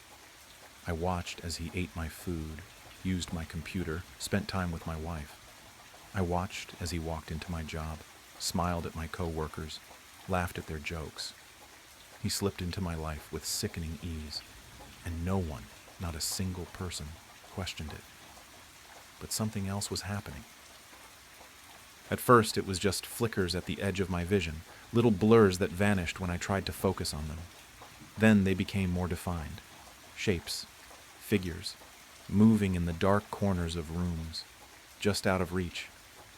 I thought they were stalking me, but they weren't. They were stalking him. Or rather, my body. They wanted what I wanted, what he wanted. They wanted inside my skin. They didn't seem aggressive yet. They reminded me of scavengers circling a dying animal, waiting for their moment to strike. But then I looked at my hands. The fingers, the arms. They weren't solid anymore. They were darkening, losing their form, the same inky black that filled his eyes creeping through me. I was turning into them. I didn't know how long I had, but I knew this. I was running out of time. If I didn't act now, I'd be lost forever. Just another shadow lurking at the edges, waiting for scraps. I would take my body back. The plan was simple. I knew my schedule. I knew his schedule. I also knew that while the normal world couldn't touch me, I could still affect it. The only exception was the thing wearing my body. And I knew one more thing. For something to take over a body, the occupant had to leave first. For me, that had been the accident. That meant there was only one way to force him out. I had to nearly take my own life. If I failed, I'd become one of them. But even if there was only a 1% chance that I could reclaim what was mine, I had to try. I slipped into the car, silent, unseen, and sat in the passenger seat. He drove onto the highway, the speedometer climbing. The city lights blurred past as I steadied my thoughts. I couldn't screw this up. I wouldn't screw this up. The bridge was coming up fast. I reached out. With everything I had, I grabbed the wheel and wrenched it sideways. Tires screeched, horns blared, impact. Metal crunched, glass shattered, and the world erupted into chaos. The car slammed into the ground below in a sickening cacophony of destruction. The smell of burning rubber and gasoline filled the air. My body, his body, slumped over in the driver's seat, blood dripping from nearly every opening on his face. His ink-filled eyes fluttered open, then slowly slid shut.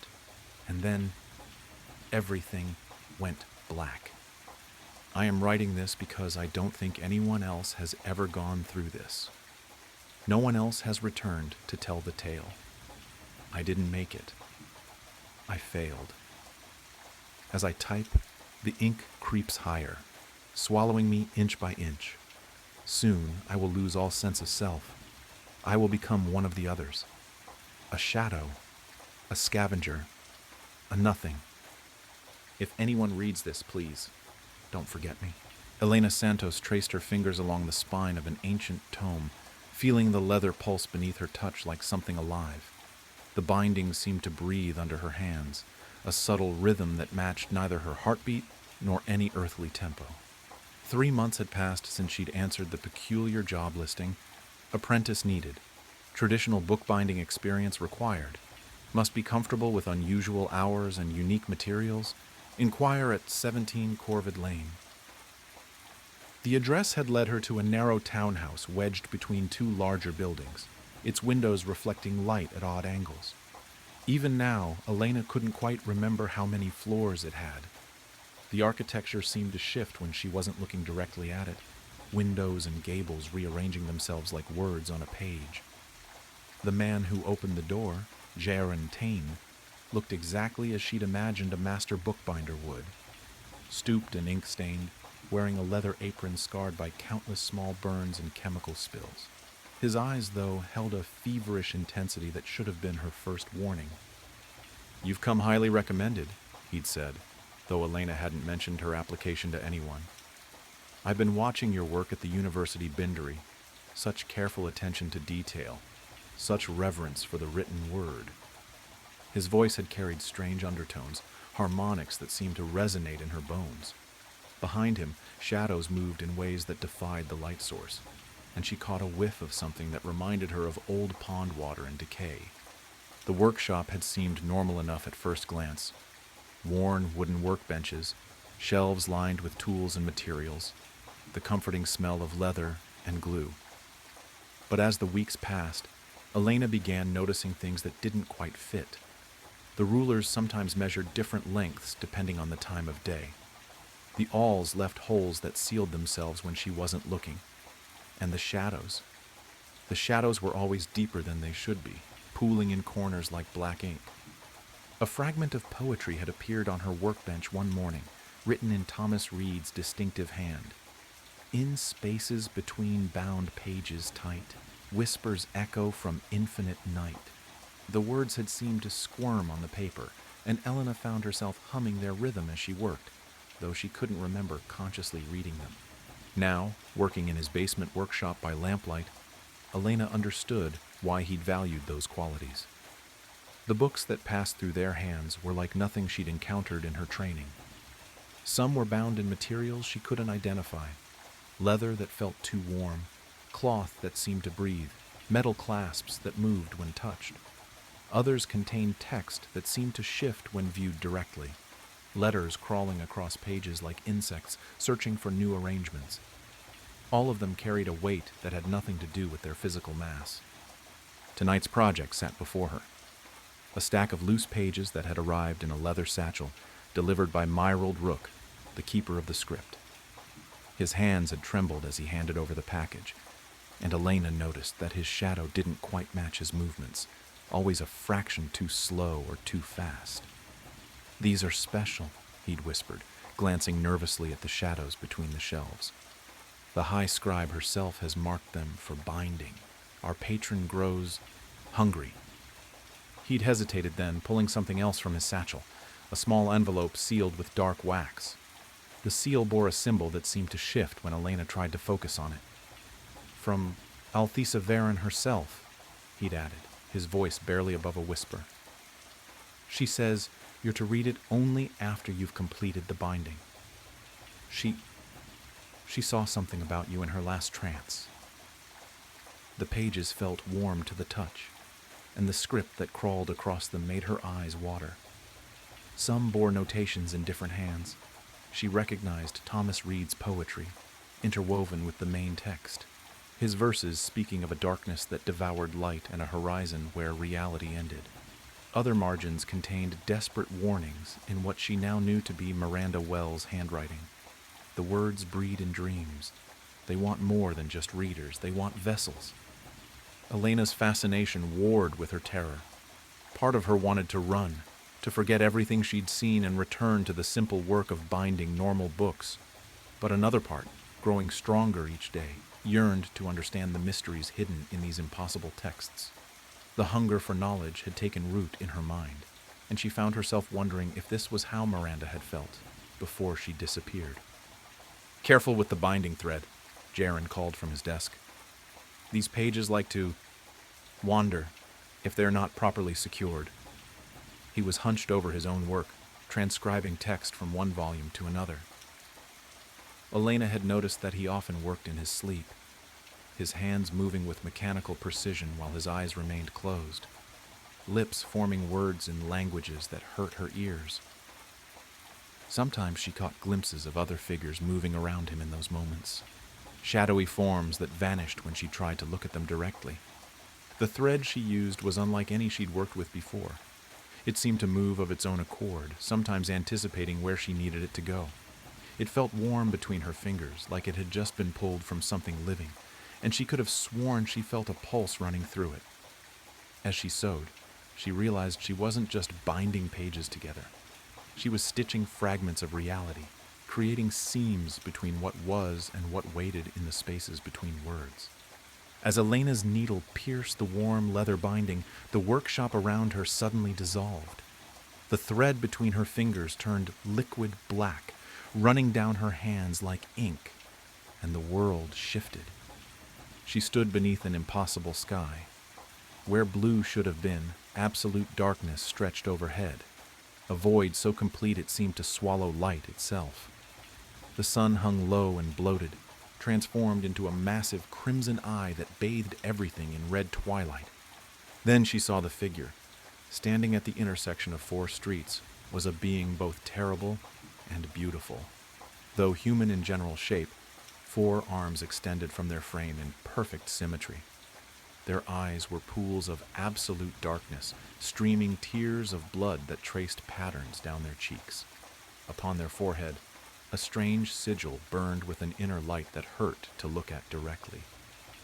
With a jolt of recognition, Elena realized it was the same symbol that had sealed Althesa's envelope. The figure raised all 4 arms to the void-black sky. Elena gasped, finding herself back in the workshop, her hands trembling around the half-bound book. Sweat beaded on her forehead, and she quickly wiped it away with her sleeve, trying to steady her breathing. The thread was just thread again, though her fingers still tingled where it had touched them. Making progress? Jaren's voice came from the doorway, making her jump. She hadn't heard him approach. He stood there in his ink-stained apron, looking exactly as he always did, though somehow his shadow seemed darker than usual. "Yes," Elena managed, proud that her voice remained steady despite her racing heart. "The binding is coming along well." She bent her head to her work, hoping he wouldn't notice how her hands shook as she picked up the needle again. Later, while cleaning his tools, Jaren spoke softly, almost to himself. "I was like you once," he said, his voice carrying those strange harmonics. "A simple bookbinder until I understood that some books want more than just to be read. They taught me their language, showed me the spaces between words where truth lives." He turned to her, and for a moment his eyes seemed to contain galaxies. "The Dark One offers knowledge beyond imagining, Elena. The cost—" He smiled, and in the lamplight his teeth gleamed like wet ink. "The cost becomes irrelevant once you understand what waits on the other side of the page." She'd begun having dreams about the books. In them, she watched letters crawl across pages like insects, forming and reforming into messages that left her gasping awake. She dreamed of vast libraries where the shelves went on forever, and all the books whispered her name. Sometimes she heard voices from the workshop below her rented room, though Jaren insisted he never worked past midnight. The shadows in the corners seemed deeper each day, and she often caught movement in them from the corner of her eye, suggestions of figures walking between the shelves, of hands reaching out from between books. Through these dreams, she began to understand the congregation's structure. Jaren, as the bound archivist, created gateways through his bindings. Myrald Rook, the nervous keeper, distributed the texts to those marked for initiation. Above them both stood Althesa Veron, the high scribe, who received direct instructions from their patron, the Dark One itself. In these dreams, fragments of what she'd glimpsed haunted her: the void black sky, the crimson sun that shouldn't be, and always that figure, that terrible, magnificent figure whose presence made reality shiver. Her mind recoiled from remembering too much, but the images lingered like after-images burned into her vision.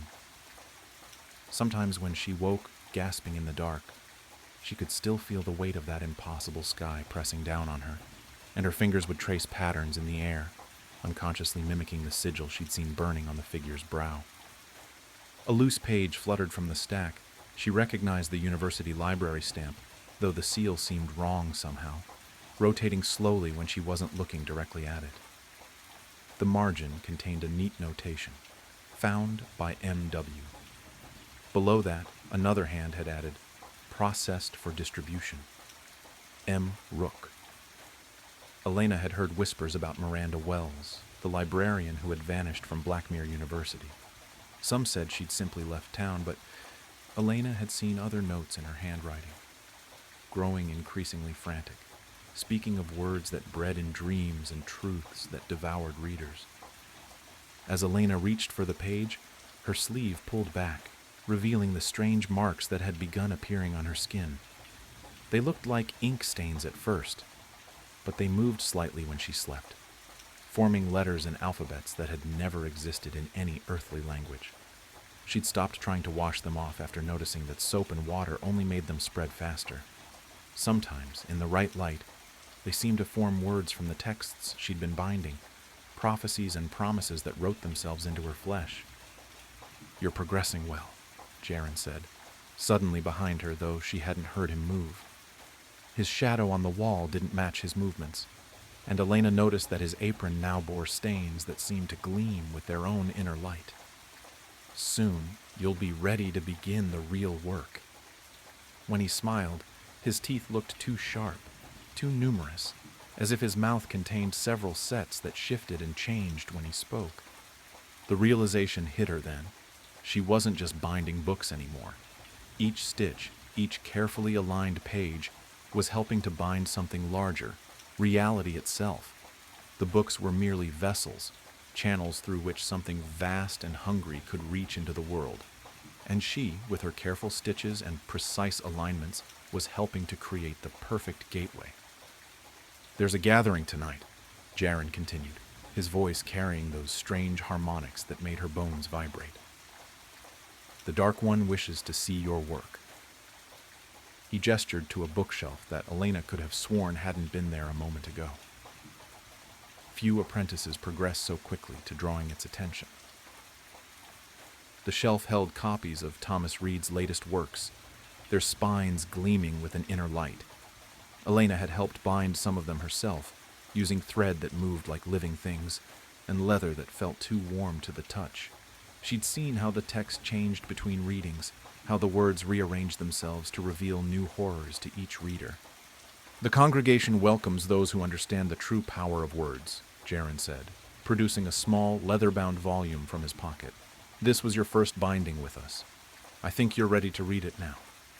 The book felt heavy in Elena's hands, its cover warm and slightly yielding, like skin. The pages, when she opened them, contained text in her own handwriting, words she didn't remember writing, describing things she couldn't possibly have seen. Horror and fascination warred within her as she read. Part of her wanted to throw the book aside, to run from the workshop and never look back. But a deeper part, the part that had always loved the secret worlds hidden between pages, understood that she had already chosen her path. Like Miranda Wells before her, like Thomas Reed with his dark verses, she had been drawn into something larger than herself. Elena's hands moved automatically, continuing their work even as her mind reeled from these revelations. The thread wove patterns that couldn't exist in three-dimensional space, binding not just paper and leather, but something else, something that pulsed with ancient hunger. She was no longer just binding books. She was binding realities together, creating gateways between what was and what waited in the spaces between words. Through the basement window, she could see fog gathering in the street, forming shapes that reminded her of letters in a cosmic alphabet. Somewhere in that mist, she knew, other members of the congregation of the Whispering Page were preparing for tonight's ceremony. The bookseller who'd given her the mysterious job listing, the nervous keeper who brought them pages, the poet whose words now crawled across her skin in her sleep. As she completed the final binding, Elena understood at last what Miranda's notes had meant. The words didn't just want to be read, they wanted to be bound, to be given form and substance in our world. With trembling fingers, she reached for Althesa's envelope, breaking the shifting seal. Inside was a single page of thick paper, covered in elegant script that seemed to write itself as she watched. "You've seen it now, haven't you, Elena? The truth waiting in the dark sky. The figure that bridges worlds. We each play our part in what's to come. You with your bindings, me with my visions, Jaren with his translations. The Dark One chooses us carefully, dear Elena. Your hands know the work already, even if your mind hasn't caught up. Bind these pages well. They're more important than you yet realize." Elena's fingers traced the binding she'd just completed, feeling the warmth pulsing beneath the leather. Horror and fascination mingled in her chest, but underneath them both was something else, a deep, thrumming certainty. Every book she'd bound had been a practice run for this moment. Every stitch had taught her hands the patterns they would need. She could run, yes, but the truth was, she didn't want to. The black horizon was coming, and Elena Santos, once a simple bookbinder, would help usher it in, one bound volume at a time. Her hands moved across the leather and paper, each stitch drawing the darkness closer, each page carrying whispers of the truth that waited in the spaces between words.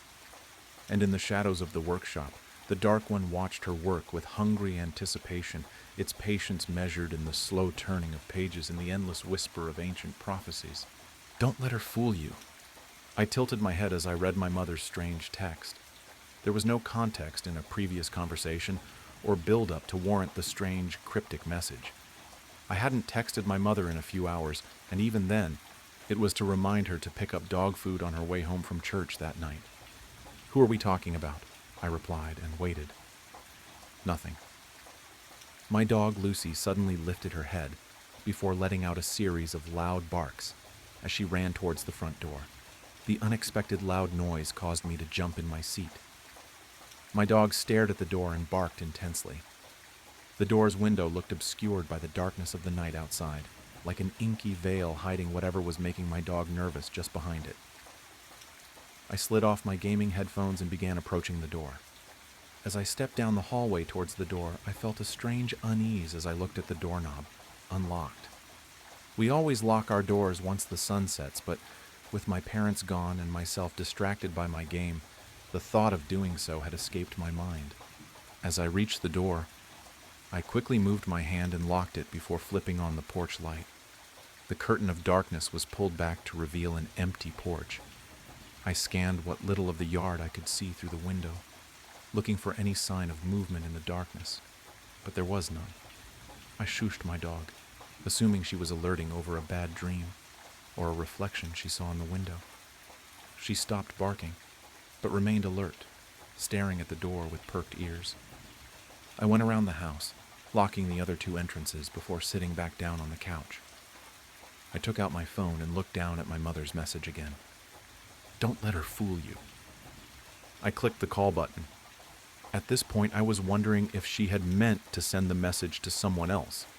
If she hadn't, though, I wanted to know who the message was talking about and how they were trying to fool me. The phone rang a few times before going to voicemail. Lucy came over and sat down next to me, looking around the room with great unease. "What's gotten into you?" I said as I reached down and patted her head. Without warning, Lucy lurched to her feet and began barking intensely at the back door now. Startled, I tried calming her, but she refused to be pulled away or settled. "There is nothing out there," I said, as I ran my hand over the hackles across her back, her barking refusing to stop.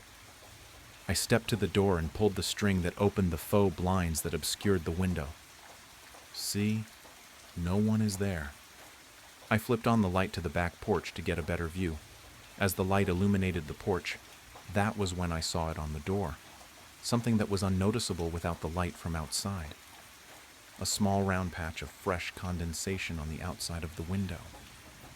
I looked closer, not understanding at first what I was looking at or the implication it brought. I stepped back as the realization hit me like a ton of bricks. Something was just standing right outside my door. I jumped as I felt my phone buzz in my pocket. Taking it out, I could see a new text from my mother. "I need your help. I'll be home soon." I quickly began typing out a reply. "Mom, something weird is going on here. I think someone is walking around the house." After sending the message, I remembered the cameras my parents had installed on the four corners of the house. I figured if someone was sneaking around and looking for a way to break in, they would show up on the camera. The app buffered for a few seconds before opening to the live camera view. I sat surprised as I looked at the screen. 3 of the 4 cameras were offline. Confused, I opened the motion recording section of the app. Think perhaps the cameras caught something before going offline. Nothing. There wasn't a single recording on the app. It was as though all the footage had been deleted and the recording feature turned off. An even more eerie feeling began to creep over me. I gasped as I backed out to the live camera page. The last camera was now offline. I opened the phone app and hovered my thumb over the keypad, about to dial 911. It could be nothing. Just a dog acting strange, a random server issue with the cameras, and weird airflow causing the wet spot on the window. But I wasn't willing to take that kind of chance. If there was someone out there, then I needed someone here. I had just finished typing in the 3 numbers when a sharp series of knocks rang out from my front door. My heart sank and I flinched as Lucy ran back to the front door, letting out a new flurry of her aggressive barks. I stepped into the hallway and stared at the door. I could see the faint silhouette of a person standing on the porch, but any details were swallowed up by the darkness of the night. As I stared at the figure, I heard a voice coming through the door. "Sweetheart, it's me. Come open the door." The voice sounded familiar, but completely new at the same time. "Who's there?" I called out, taking a few steps down the hallway. "It's your mom, silly. I forgot my keys when I left for the store. I need you to open the door so I can get started on dinner." A cold chill ran down my spine. My mother has a unique voice. Whoever was standing on the other side of the door was trying to replicate it. Certain parts of the cadence were spot on, but little things just felt wrong. "My mother is at church," I called out. "I don't know who you are, but you need to leave now before I call the police." A thick silence filled the air as I waited for a response. "I picked up some cosmic brownies at the store. I know they are your favorite. Please come open the door for me." I don't know what disturbed me more in that moment, the way she ignored my threat and kept up the charade, or the fact that she knew my favorite snack. "I'm calling the police. You need to get..." Thud. The woman stepped up to the door and slammed her fist against it. I could see her better now. The light from inside the house shone through the window and illuminated her rage-filled eyes. Lucy barked more aggressively at the better view of the woman. Lucy was always standoffish to strangers, but the way that was acting was way more aggressive than I had ever seen her before. "You will open this door this instant!" she yelled, still trying to imitate my mother's voice. "I am your mother, and you will do as you're told." As I looked at the woman, a new sense of dread passed over me. The woman was not my mother, but she looked like her. She wore the same hairstyle, her head shape and nose looked the same. She was even wearing an outfit I could have sworn I had seen my own mother wear before. But she wasn't my mother. There were small details. Different ears, eyes slightly too far apart. The woman looked as though her and my mom could do the doppelganger trend together. At a passing glance, you might mistake the two, but I knew my mother. This wasn't her. I hit the call button on my phone and placed it to my ear as I stepped back further from the door, the quiet ringing sound music to my ears. "I'm calling the police now!" I yelled. "Get out of here!" Thud. thud. The woman's fist slammed against the window of the door. "Open the damn door!" she screamed, no longer hiding behind the imitation. "You will listen to your mother, or I'll give you a reason to be afraid." The 911 operator picked up and asked me what the emergency was, her calm, questioning voice feeling inappropriate given the fear I was feeling in that moment. I quickly recited my address as the woman at the door began pounding on the door harder, screaming vile obscenities between calm moments where she would plead for me to open the door in a now shattered impression of the woman that raised me. "Please hurry," I pleaded. "She is really trying to get in now." Crack. My heart sank as I saw a small crack form around the woman's hand as it slammed against the door. Without leaving another second to pass, I turned and ran. This woman was getting in the house, and I needed to find a place to hide before it was too late. I ran to the kitchen. My head spun as I considered my options, my brain distracted by the woman's screaming and pounding mixed with Lucy's incessant barking. I grabbed a kitchen knife and ran to my parents' bedroom, turning off the lights as I ran to hide my movements. I went into their walk-in closet and tucked myself into the back corner, covered behind layers of my father's coats and shirts. My whole body jumped as I heard the window shatter, followed by a pained scream from the woman. "Look what you made me do," she screamed before her voice suddenly calmed to a sickening sweet tone. "This cut is really bad, sweetheart. Can you bring me a Band-Aid?"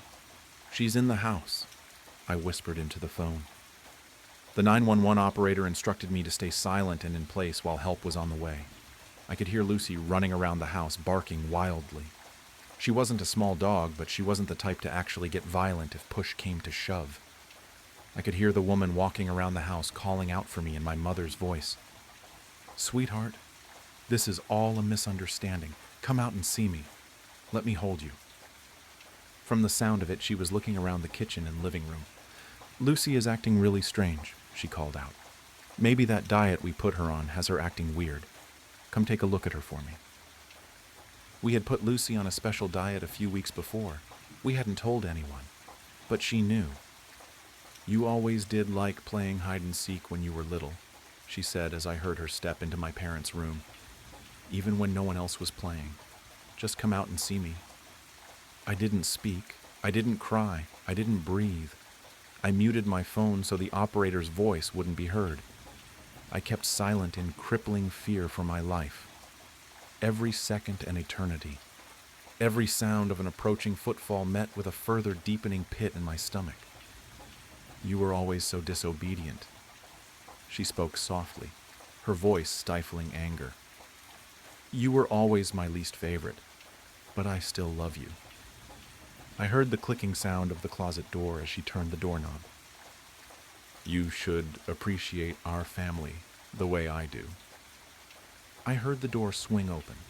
I could see flickers of light from the bedroom dance between the drapes that covered me. I knew any moment the horrid impersonator would pull back the clothes and kill me. I gripped the knife tighter. I have never been a fighter. I knew between my fear and lack of experience I didn't stand a chance. I would fight, but I knew I would fail. Her hauntingly soft voice filled the closet. "We'll have such lovely family time to get..." Her voice was cut off by the sounds of police sirens pulling down our road. She waited a moment and then sighed deeply. "So bad," she whispered before I heard her footsteps quickly retreating out of the room. I began to hyperventilate as I heard the police call out as they made their way into the house. I couldn't believe the ordeal was over. I walked in shock as the police led me through the house that was covered in the blood trail. Lucy followed us around, refusing to leave my side. I sent up a small prayer thanking God that the lady didn't do anything to Lucy besides scare her. The police took me outside and questioned me on the events while other police scoured the area trying to find the woman. They never did. When my parents arrived home, I clung to them and cried in my mother's arms. Through my labored cries, I asked the only question I could think to ask at that moment. Who was she? How did you know? My mother looked at me confused. How did I know what, sweetheart? The woman. You sent those text messages. My mother's face went pale. I haven't had my phone all night. I forgot it when I went to church. It was in the house somewhere. I looked down at my phone while trying to grasp the terrifying facts of the situation. The woman had been in the house at some point without me even knowing it. Suddenly, my phone vibrated in my hand. A Facebook notification. My mother had tagged me in something. I opened the notification for my phone to take me to a small, simple post only a few seconds old. It was 2 pictures. The first was a family photo we had taken a few years ago when we went on vacation to Disney World. The second photo was a photo of me, standing at the front door, looking out the window. Above the photos was a small line of text that simply read, "I love my family. Returning from the Amazon was one of the most exhausting and exhilarating experiences of my life. That trip to South America had been the perfect escape from my suffocating routine as a rising attorney in the United States. After years of hard work, I'd secured a solid position at Marston and Associates, and with a recent promotion offer, life finally seemed to be heading in the right direction. But since I returned, something hasn't felt right. It began with a faint itch on my left arm just below the elbow. At first, I thought it was just a mosquito bite, inevitable after weeks in the Amazon rainforest. I didn't pay much attention to it. I applied some ointment, took an antihistamine, and carried on. But the itch wouldn't go away. 2 days later, it worsened. The small red spot on my arm started swelling, throbbing, as if something alive was inside. Every touch felt like fire burning beneath my skin. At the office, the situation became unbearable. I shifted constantly in my chair, unable to focus on anything but the desperate need to scratch. I clawed at my arm under the desk, trying to hide it, but it was no use. The fabric of my blouse rubbed against the irritated skin, amplifying the agony. "Elizabeth, are you okay?" Clara, a coworker, asked. "Just an allergy, nothing serious," I lied, forcing a smile. She raised an eyebrow, clearly skeptical, but didn't press further. I knew I was drawing attention. My boss, Mr. Marston, frequently walked past my desk, watching me out of the corner of his eye. I couldn't let this jeopardize my promotion, but the pain was becoming unbearable. When the workday finally ended, I rushed home. I closed the door to my apartment, dropped my bag, and went straight to the bathroom. I looked in the mirror and rolled up my sleeve. My heart froze. Where there had been a small red mark, there was now a dark swelling with a black, hardened center, like tree bark. The skin around it was cracked, oozing a yellowish liquid with a nauseating smell. It was as if my skin was rotting before my eyes. I grabbed the strongest ointment I had, but as soon as I touched the wound, the pain exploded. I screamed, tears streaming down my face. The next morning, I went straight to the hospital. I wasn't the kind of person to wait until the last minute to seek help. My mother used to say, "Elizabeth, you're so paranoid you'll die of old age because nothing will ever catch you off guard." At the hospital, the doctor examined the wound with a mix of curiosity and discomfort. He called in another doctor, who then called in 2 more. They all stared at my arm like it was a nightmare brought to life. "It's a tropical disease," the doctor said after several long minutes. "We'll run some tests." They sent me home with antibiotics and painkillers, but I knew that wasn't enough. Something was growing inside me. That night, I woke up to excruciating pain. It felt like something was moving under my skin, crawling and digging.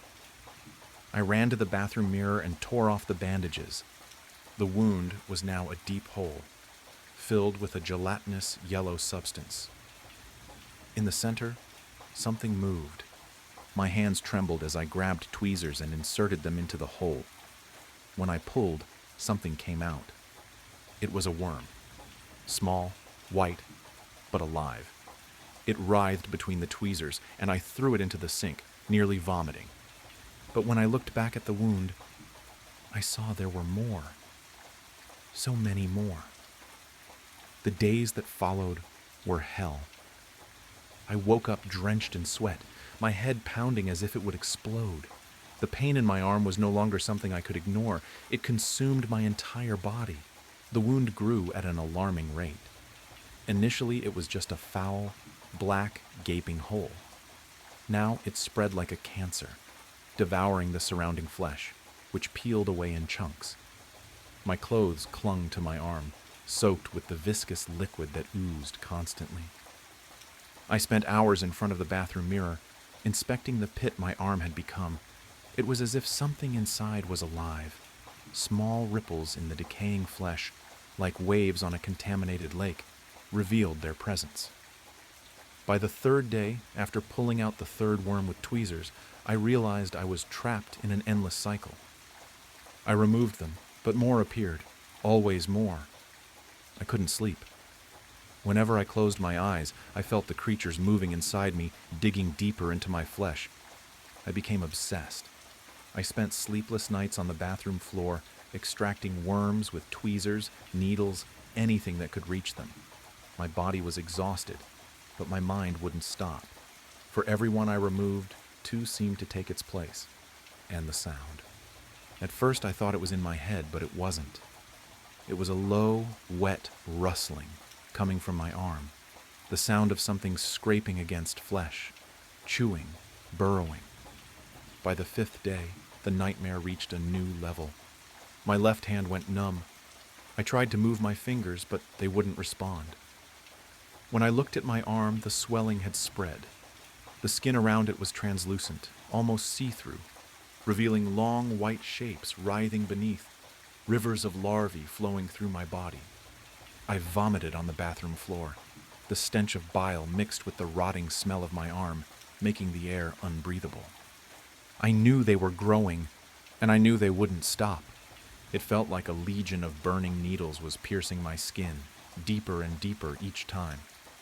The wound was growing alarmingly. At first it was just a black, fetid hole in the center of the swelling. Now it spread like cancer, advancing through the surrounding flesh, which was rotting and falling apart in pieces. My clothes started to stick to my arm, soaked with the viscous liquid that kept dripping constantly. The smell was nauseating, a mix of rotten meat and something chemical, acidic, that seemed to burn my nostrils. I spent hours in front of the bathroom mirror, inspecting that hole that had become my arm. It was as if something inside it was moving. Small ripples in the rotting flesh, like waves on an infected lake, showed that they were there. On the third day, after pulling out the third worm with tweezers, I realized I was caught in an endless cycle. I would remove them, but more would appear, always more. I cried out of frustration and disgust. "Get out of me! Get out!" I screamed, my voice hoarse and desperate, but the worms didn't obey. Each night was worse than the last. I couldn't sleep. Every time I closed my eyes, I could feel the creatures moving inside me. The mere thought that they were digging through my flesh kept me awake. I became obsessed. I spent the night sitting on the bathroom floor, pulling out worms with tweezers, a needle, anything I could reach. My body was exhausted, but my mind never stopped. Every time I pulled one out, it seemed like two more appeared. I began to hear sounds. At first, I thought it was just in my head, but it wasn't. It was a low rustling noise, like something wet brushing against flesh, gnawing, burrowing. I knew they were growing. On the fifth day, hell reached a new level. My left hand began to tingle. Then, it went numb. I tried to move my fingers, but they wouldn't respond. When I looked at, I start. My skin was greenish and damp, gleaming with a sickly, oily sheen. I called an Uber to take me to the hospital. When the driver stopped in front of the building, I hesitated for a moment. I tried to cover my arm with a cloth to hide the deplorable state it was in, but the fabric quickly became soaked with the yellowish liquid that leaked incessantly. I got in the car, hoping he wouldn't notice. "Good morning," I tried to say, but my voice came out hoarse, almost inaudible. The driver, a middle-aged man with a friendly expression, smiled through the rearview mirror, but his expression changed as soon as the smell reached him. "Are you okay?" he asked, wrinkling his nose and cracking the window a bit. "It's just an infection. I'm going to the hospital." He nodded but kept the windows open throughout the entire ride. I saw him rub his nose several times, and his glance in the rearview mirror was filled with distrust. The smell was getting worse. It was the smell of death. When I finally arrived at the hospital, I staggered through the front door. The people in the waiting room instinctively moved away, some covering their mouths, others wrinkling their faces in disgust. I was taken directly to the emergency room. The doctor who attended to me was the same as before, but his serious expression indicated that he knew the situation had gotten out of control. He could barely hide his own reaction to the smell. "Elizabeth, what happened?" he asked, while putting on gloves and a mask. I don't know. It's getting worse. It's growing." He looked at my arm, now practically unrecognizable. The wound had turned into a grotesque opening filled with necrotic flesh and viscous secretions. The center pulsed as if it had a life of its own, and the edges were covered in small worms crawling in and out, as if they were digging tunnels. It was as if they were digging tunnels. "We need to act immediately. This is no longer just an ordinary infection," he said, calling for other doctors. I was rushed into the operating room. The nurses' faces were a mix of professionalism and horror, as if they were trying not to think about what they were seeing. The room was cold, and the bright lights reflected off the metal surgical instruments. "We'll need to amputate the arm, Elizabeth," the doctor said, holding my healthy hand to try to comfort me. "There's no other option. It's spreading too quickly." I simply nodded. I no longer had the strength to protest. All I wanted was for it to stop. They sedated me partially, but I remained conscious enough to feel the first incision. When the scalpel cut into the flesh around the wound, a collective scream echoed through the room. Larvae were raining down. From the cut, a torrent of white worms exploded like a geyser. They were larger than the ones I had seen before, thicker, almost translucent, with quick and frantic movements. The nurses recoiled, some screaming, others dropping instruments on the floor. "My God," murmured the doctor, while trying to stay calm. The worms fell to the floor and began to spread throughout the room, crawling in all directions. The stench emanating from them was even stronger, a wet, rotting smell that seemed to fill every corner of the space. The doctor continued cutting, desperate to sever my arm from the rest of my body. But the worms didn't stop. They appeared from every side, burrowing into my flesh as if they were living roots, connected to my own body. The pain was unbearable, even with the sedatives. I could feel every movement, every bite, every slide of their viscous forms. "We need to finish this now," the doctor shouted, wielding a surgical saw to cut through the bone. But as he began to saw, more worms came out, this time faster, as if trying to escape. One climbed up his glove, crawling to his wrist. "Get this off me," he shouted, as another nurse tried to help him. The operating room was in chaos. The floor was covered in blood, pus, and worms. Surgical instruments were scattered around, and the nurses didn't know where to run. I could feel that this wasn't going to end there. The arm wasn't the only place they were. They had already spread throughout my entire body. "Doctor," I whispered, my voice almost inaudible.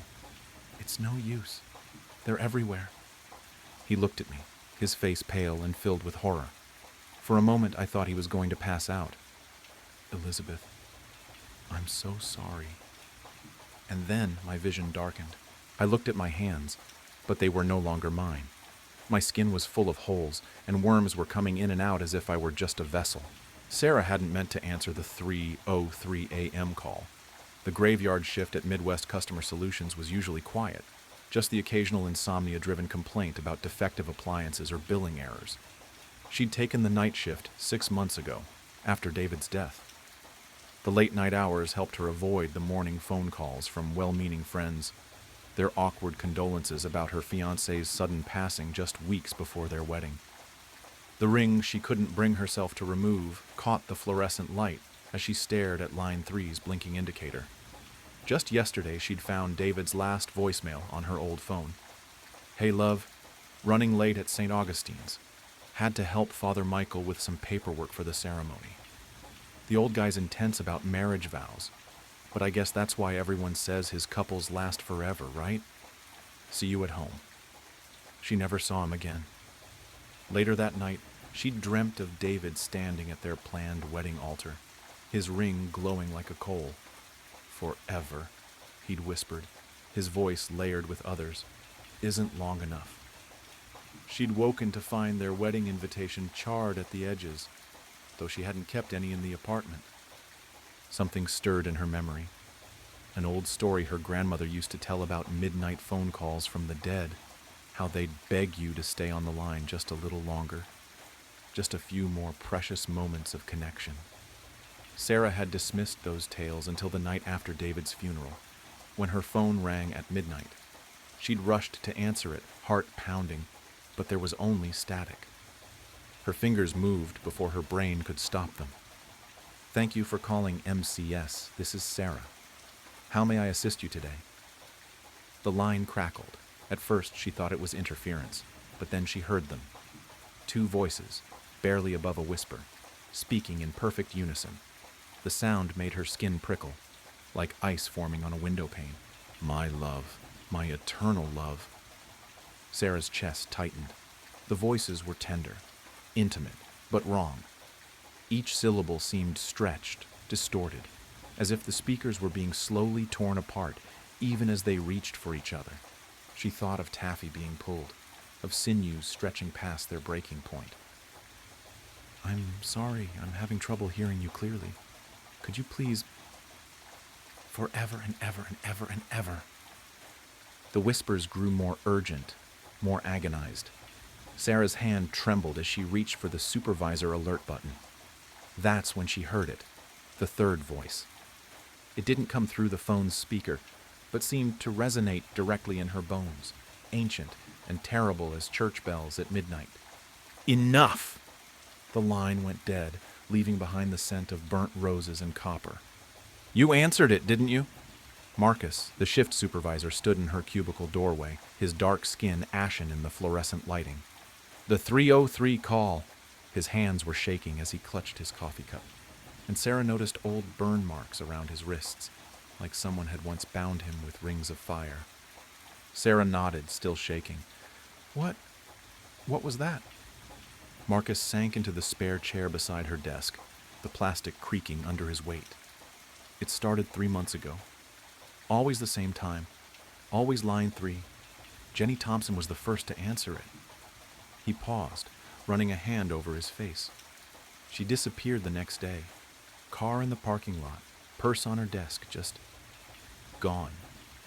But she left something behind, a single black rose, its petals burnt around the edges, and a wedding ring that was hot to the touch. And the others? 2 more, both gone within 24 hours of answering." He leaned forward, voice dropping. "We tried everything. Call tracking, recording devices, bringing in the police, but the number changes every time, and the recordings, they're just static, except ... He glanced around nervously. "Except when you play them backward. Then you hear wedding bells and screaming." Marcus rolled up his sleeves, revealing the full extent of the burn marks. They weren't random. They formed perfect circles, like wedding bands seared into flesh. "I tried to help one of the couples," he whispered. "Last month, I heard the whispers coming from the break room. Found 2 of our day shift workers, Amy and Michael, just engaged, holding hands and walking toward the exit like sleepwalkers. I grabbed them, tried to pull them apart." His voice cracked. "The rings of fire just appeared, burning into my skin. When I came to, they were gone. Their bodies turned up 3 days later in front of St. Augustine's, still holding hands, their fingers fused together." Sarah glanced at her watch. 3:47 a.m. "Why hasn't anyone shut down the line?" "Management tried, disconnected all the phones at 3 a.m. for a week." Marcus's eyes darted to the ceiling cameras. "The calls came through anyway, and now they're getting more frequent. Last night, line 3 lit up at 9 p.m. I answered it myself, but hung up before they could finish. Been feeling burning in my wrists ever since." Sarah shouldn't have come back the next night, but rent was due and good jobs were scarce. Besides, she told herself, lightning never strikes twice. But as she drove to work, she couldn't shake the feeling that something was following her. Every red light showed a glimpse of robed figures in her rearview mirror. Every passing church seemed to toll its bells in greeting. At 3:03 a.m., all the phones went dead except line 3. She stared at the blinking light, remembering Marcus's warning. but something nagged at her. Those voices weren't threatening. They sounded trapped, desperate, like lovers reaching across an impossible divide, burning for one last touch. The light kept blinking. Sarah pulled up the call center's database, her hands trembling as patterns emerged. 3 disappearances, all after 3:03 a.m. calls. But what about the calls no one answered? As she dug deeper, phones began to ring and die around her like distant wedding bells. In the flickering fluorescent light, shadows gathered in empty cubicles, couples locked in eternal embrace, their faces turned toward her with hungry anticipation. And there, in the records from 6 months ago, a single call at 3:03 a.m., the night David disappeared, answered by Father Michael himself. Her blood ran cold. Every unanswered call corresponded with a missing persons report in the city. Not call center employees, random citizens. Always couples, always found 3 days later, their bodies contorted in expressions of eternal agony, lips frozen in whispers of love. And always wearing matching wedding rings that seemed to glow from within. The light blinked faster. Sarah's fingers hovered over the phone. If she was right, not answering could doom someone else. But answering? She thought of Marcus's burnt wrists, of Jenny's scorched rose, of her grandmother's warnings about midnight calls. She picked up. The whispers started immediately, more desperate than before. Heat radiated from the handset, and Sarah could smell burning plastic. Please, help us. Love trapped, eternal, burning. Sarah's heart raced. Who are you? What happened to you? Love. Promised. Forever. The voices cracked with pain. He made sure, never part, the binding father, his ceremonies of flame. Who? Who did this? The third voice boomed through the line, shaking the desk. The temperature in the room plummeted, and Sarah watched frost patterns form on her screen, delicate swirls that looked like wedding bands. They were unfaithful. But this time, Sarah was ready. She'd routed the call through every tracking system they had, running multiple traces simultaneously. As the voice thundered, her computer pinged a location. St. Augustine's Cathedral, abandoned decades ago after a series of mysterious deaths. Once famous for its midnight wedding ceremonies, now a hollow shell of blackened stone on the edge of town. They sought to break their vows, the voice continued. Sarah recognized it now, the cadence of old sermon recordings, of fire and brimstone preachers promising eternal damnation. I granted their wish for eternal love. By torturing them? Sarah's voice shook with anger. That's not love. Silence fell. Then, slowly, the voice changed, became closer, more real. Sarah smelled incense and charred flesh. You dare question my authority, I who have bound more souls than any mortal priest? I who have ensured that till death do us part, becomes not even in death. Sarah's screen flickered, showing security camera footage from St. Augustine's. Couples knelt before the altar, hands clasped, as a robed figure performed ceremonies that grew darker, more twisted through the years. The priest's prayers became curses, his blessing water became liquid fire, his rings became brands that seared flesh and soul together. You wish to understand? The voice was everywhere now, reverberating through the building's foundations. Then join my congregation. The fluorescent lights exploded. In the darkness, Sarah saw him, the binding father, his ceremonial robes writhing with shadows, his hands raised in benediction as flames danced between his fingers. Behind him, countless couples knelt in eternal embrace, their faces masks of loving agony. She ran. The night air hit her like a wall, but she didn't stop. Her car wouldn't start, the key burning her fingers when she touched it, so she ran toward St. Augustine's. She knew she should be running away, but David's last words echoed in her mind. If anything ever happens to us, he'd told her once, if you ever need to let go, I'd understand. Love shouldn't be a cage. Now those words pulled her forward like a beacon. Someone had to break this cycle, had to show that true love meant having the strength to release as well as hold on. The streets twisted strangely, every turn bringing her closer to the cathedral's looming spires. She could hear phones ringing in every house she passed, could see couples stirring in their sleep, drawn by the call of eternal love. In a second-floor window, she glimpsed Amy and Michael from the day shift, their hands already reaching for each other, their new engagement rings beginning to glow. "Wait!" she tried to shout, but her voice was drowned by the tolling of phantom wedding bells. The cathedral doors swung open at her touch. Inside, cool air rushed past her, carrying the scent of roses and ash. As her eyes adjusted, she saw them. Not just couples, but rings of salt and holy water on the floor, remnants of someone's failed attempt to break the curse. Hope fluttered in her chest as she spotted an ancient book lying open near the altar, its pages filled with counter-rituals and ceremonies of unbinding. But before she could reach it, the candles ignited with black flame. The air turned thick and hot, revealing horrors in waves. Couples frozen mid-embrace, their bodies fused like melted wax, faces emerging from stone walls in eternal screams of ecstasy, shadows writhing overhead in the shape of clasped hands. Near the front pew, Amy and Michael reached for her with burning fingers, their wedding rings pulsing with unholy light. Then she saw him, David, trapped among the congregation, his face both agony and bliss. "Sarah," he whispered, "I finally understand. This is what true love means." The book burst into flames as the binding father emerged from the shadows. His robes rippled with captured souls, but when he turned, Sarah saw not a monster, but a man's face, aged and lined with ancient grief. "I was like you once," he said softly, "young, believing love could survive anything. Then I watched my wife leave me for another, saw their happiness built on the ruins of our vows." His voice cracked, suddenly human. "I prayed for guidance, for understanding.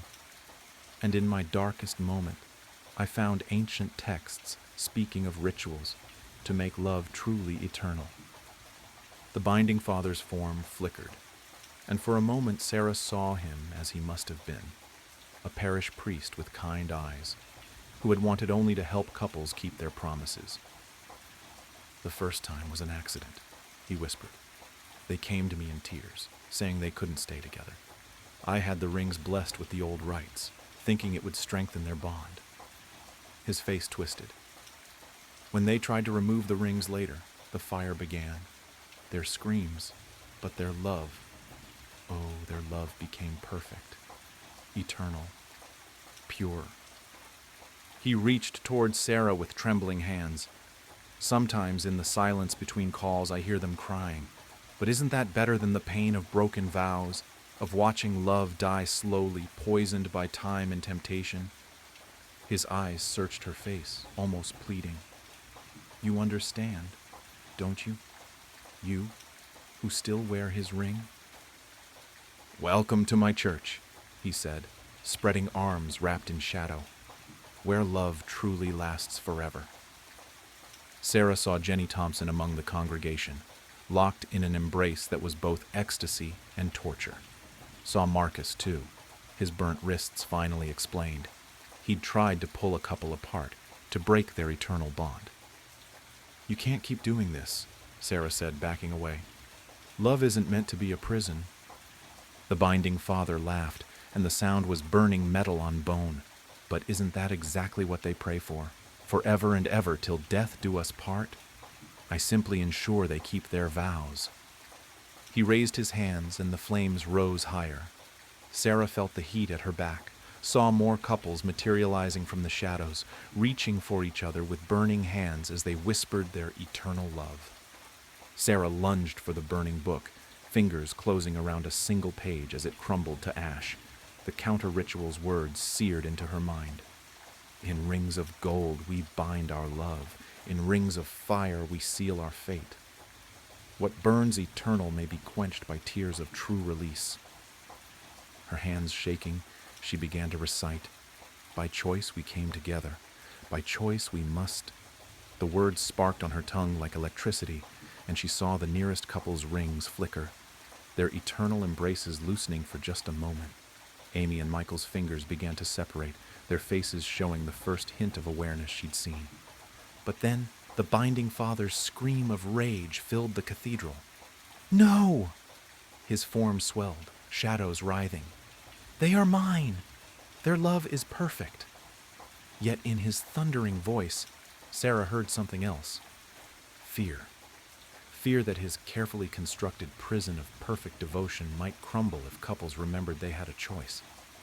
She understood then the rings could only be broken by willing surrender, by lovers choosing to let go. The binding father hadn't just trapped these couples in eternal devotion, he'd stripped them of love's most essential truth, the courage to set each other free. The heat rose around her as David reached out with burning hands. His face flickered between agony and ecstasy, and Sarah saw their whole relationship play across his features. Their first date, the proposal, the quiet moments that had made their love real. "Join us," he pleaded. "Complete our vows. Make our love eternal." The binding father's form wavered again, and for a moment she saw tears on his human face. "Please," he whispered, "don't make me watch another love die." But his hands were already rising, flames dancing between his fingers. Sarah looked into his eyes, seeing not the man she'd loved, but a puppet of twisted devotion. The ring on her finger grew hot, but she didn't remove it. Instead, she held his gaze and whispered, "Real love means knowing when to let go." She slipped off her engagement ring and pressed it into his burning palm. For just a moment, the fire in his eyes dimmed, replaced by recognition and, perhaps, gratitude. She pulled out her phone, still connected to the call center system, and pressed record. If someone else answered the 303 call, they would hear her final message. The rings are his power, but they can only be broken by choice. Tell the couples to let go. Love isn't meant to burn for. The binding father's scream of rage drowned her words as flames erupted from every wedding band in the cathedral. The last thing Sarah saw was David's face, something like recognition flickering in his burning eyes. The police found her car in the parking lot the next morning, engine still warm. On her desk, they found pages of research, stories of St. Augustine's Cathedral, of the binding father who disappeared after his ceremonies grew too dark, of ancient rites promising to bind souls for eternity. In her drawer, they found a single black rose and a wedding ring that no one could touch. Marcus stood in her empty cubicle, staring at her final notes. She'd been so close to understanding, to maybe even stopping it. The scars on his wrists burned as he reached for her phone, meaning to disconnect it. 3:03 p.m. Line 3 began to ring. He thought of Sarah's last message about willing surrender, about the courage to let go. His fingers trembled over the receiver as he remembered Amy and Michael. How, for just a moment, when he'd tried to pull them apart, he'd seen recognition in their eyes, seen their hands almost separate, before the burning rings dragged them back together. 3 voices whispered in perfect harmony, "My love, my eternal love." Marcus picked up the phone. "Sometimes," he said into the receiver, his voice steady, "love means having the strength to say goodbye." In St. Augustine's Cathedral, something stirred in the shadows, and the sound of breaking rings echoed like bells. In St. Augustine's Cathedral, beneath centuries of dust and decay, the congregation grows. They kneel in rows before the altar that burns with unholy flame, bodies twisted in eternal embrace, faces frozen in expressions of rapturous agony. The binding father moves among them, his robes flowing with shadows, blessing their unending union as their souls burn with the pure fire of undying love. And in the call center, line 3 keeps ringing, waiting for someone else to answer, to join the congregation of eternal, agonizing love. Those who walk past St. Augustine's at night say they can hear phones ringing in the bell tower and sometimes see flames dancing behind the stained glass windows. But no one dares to answer. No one except the desperate souls working the graveyard shift at Midwest Customer Solutions, where line 3 still blinks every night at 3:03, promising connection, promising love, promising forever. They say if you listen carefully on still nights, you can hear the voices growing stronger, a chorus of eternal devotion rising from the cathedral's depths. And in the call center, the phones keep ringing, carrying the binding Father's invitation to join his congregation, where love burns forever and ever and ever. The end. "Around here, pardner," said the grizzled and sunburnt face. "Daryl Choi?" I said, but it couldn't be. Now that's a name I haven't heard in a long time. The man tipped that face up at me, and I saw his familiar dark eyes clearly under his dusty cowboy hat. "You're dead," I blurted. The cowboy stood and drained his sarsaparilla. "This outsider bothering you, Smokes?" the bartender said, polishing a glass behind the gas station counter, which had been apparently repurposed as a saloon bar. There were still vape cartridges and 5-hour energy drinks on the shelf behind him, gathering dust next to bottles of unlabeled brown liquor and oil lamps. "I'm not an outsider," I argued. "This is my hometown. I took your niece London to prom, Mr. Jaraki." The bartender narrowed his eyes at me. "Name's Ben Wiley Sr. to you," he said, frowning under his huge white handlebar mustache. "Now, your money's as good as anyone else's, kid, but after you quench your thirst, you better take that steel horse you rode in on and ride along yonder if you know what's good for ye." "Yonder?" I said. "What the hell is going on? This is Massachusetts. Is this a bit?" The 5 other cowboys in the gas station, who were all sitting around makeshift tables that had been hammered together from pieces of the holiday station shelving, stopped their card game and glared at me. One of them reached for his sidearm. Daryl clapped his hand around my shoulder. "Settle down, boys," he said. "This here fella's kin, he just don't know it yet. Sit down, partner, and I'll tell my tale." "I just came in to pay for gas." "The thingy wasn't working outside," I said. "I'm actually late to my mom's memorial service right now." "Oh, don't worry about that, son. It's my mom's. Sit down." I sat down. The plastic chair squeaked. Mr. Jaraki brought me a stein of sarsaparilla. "Folks around here, you see. We ain't afraid of death no more," Daryl said. He lit his pipe. Red embers lit his dark eyes. "I met death. He's a 10-cent man." Daryl stared through the holiday station windows past the gas pump and toward the horizon of Peabridge, Massachusetts.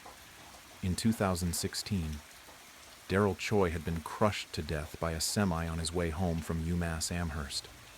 He was the first friend I ever lost. His death had hit me hard. We weren't as close as I was with some of my other friends, but we'd cut class a couple of times to vape by the creek and trade Yu-Gi-Oh cards. I didn't think he could grow facial hair, but he had a lot of it now. "You ever heard of Pet Sematary?" Daryl asked. "Yeah, I saw the movie," I said, "and the remake." "Well, turns out we got one of those." I stared incredulously. If I hadn't been at Daryl Choi's funeral, I wouldn't have believed him. "Okay," I said. "Basically, it works just like an old Steve King's account. You die, they put you in there, you come back wrong. First time they tried it with a person, it was Christina Elspeth, the old schoolmarm." "Oh no, Mrs. Elspeth died?" "It don't matter now," Daryl grunted. "Listen, they put the schoolmarm in the cemetery, and the next day she was crawling back all full of murderous rage and such, same as the dogs and cats and fish, but worse, spouting all kinds of vileness. So her husband shot her in the head." "Mr. Elspeth?" "Not before she cut him real good across the belly, though. The old fella bled out right quick in his flower garden. So they buried both of them in the cemetery what's-it-again, on account of the headstone already being paid for." Mr. Elspeth was my youth pastor. He always snuck us leftover communion bread, and we'd eat it with marshmallow fluff. I didn't even know he had a gun. So another day passed, and, well, the two of them sprung back out of that dirt mound. Mr. Elspeth had come back wrong, just like his missus before him, all evil and such. But Mrs. Elspeth came back even wronger. Turns out there's a step down below evil. I'm talking downright, well, sort of like those red fellers we used to play at killin' as youngsters in that moving picture game. "I don't know what the hell you're talking about, Daryl," I said. Can you drop the cowboy accent? Darrell glared at me. Folks call me Smokes these days, he said. Smokes Barlow. Wilbur Lee Barlow if you're a lawman. I'm not going to call you Wilbur Lee Barlow, I said. Nah, you'll call me Smokes like everyone else, he replied smoothly. Resident Evil, I said. Huh? The red zombies from Resident Evil. Is that what you were talking about earlier? Smokes shrugged. Anyhow, the two of them went on a killing spree round here, and I guess word got out about the cursed boneyard. Everyone and their mother, I mean the ones who survived, hoped maybe their kin would be the exception to the rule.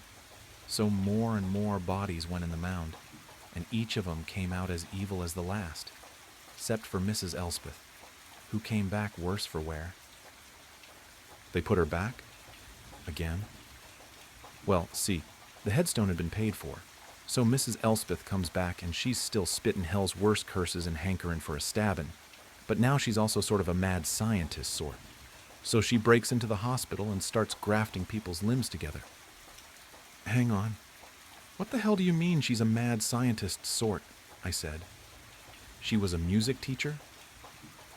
Well, see, that's what I'm trying to tell you. She's running around, hair all crazy, in a stolen lab coat, ranting and raving about man playing God and splicing DNA and such, creating humanity's next evolution and such. So eventually, the hospital staff knock her out and toss her back in the hole. Next time she came back, she was a 19th century venture capitalist named Montgomery Prescott III who aimed to turn Peabridge into a factory town. Sorry, when did this all happen? Of course, by this time her husband was on his third resurrection too, so Prescott was a force to be reckoned with the power of science behind him. The two of them did a bang-up job whipping this place into shape, corralling all the zombies and throwing them in the hole, for science, and to see if they could monetize it. Prescott Mining and Scientific Enterprise unburied all the dead from the regular old graveyard and tossed them in the hole, myself included. Then when they came back, they put all those evil folks to work in the mines or in the lab. Now those mines were dangerous, of course, with all the coal dust and gas leaks. Prescott didn't give a damn about safety.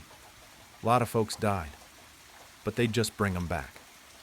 A couple weeks in, though, and there were about 20 Montgomery Prescott III's and about 100 mad scientists running around, and it turns out Monty Prescott works for no man. Each of them enlisted a squad of mad scientists and started their own enterprise. Wasn't too long before they started assassinating the competition. At this point, we'd all just gotten used to throwing people in the hole. Turns out after Prescott, you come back as kind of a Dracula. Now I won't go into all that business. You know Salem's Lot? No? Is that a gang? What about that there Catholic picture show up there on the Netflix, the one on the island, put together by that Irish feller, Michael something, O'Flanagan. Mike Flanagan? Midnight Mass? Smokes smiled. There you go. It was all pretty much like that. I looked around at the gas station. Other than the restructuring that had transformed it from a regular holiday gas station into a cowboy saloon, it looked like this place had been through waves of disasters.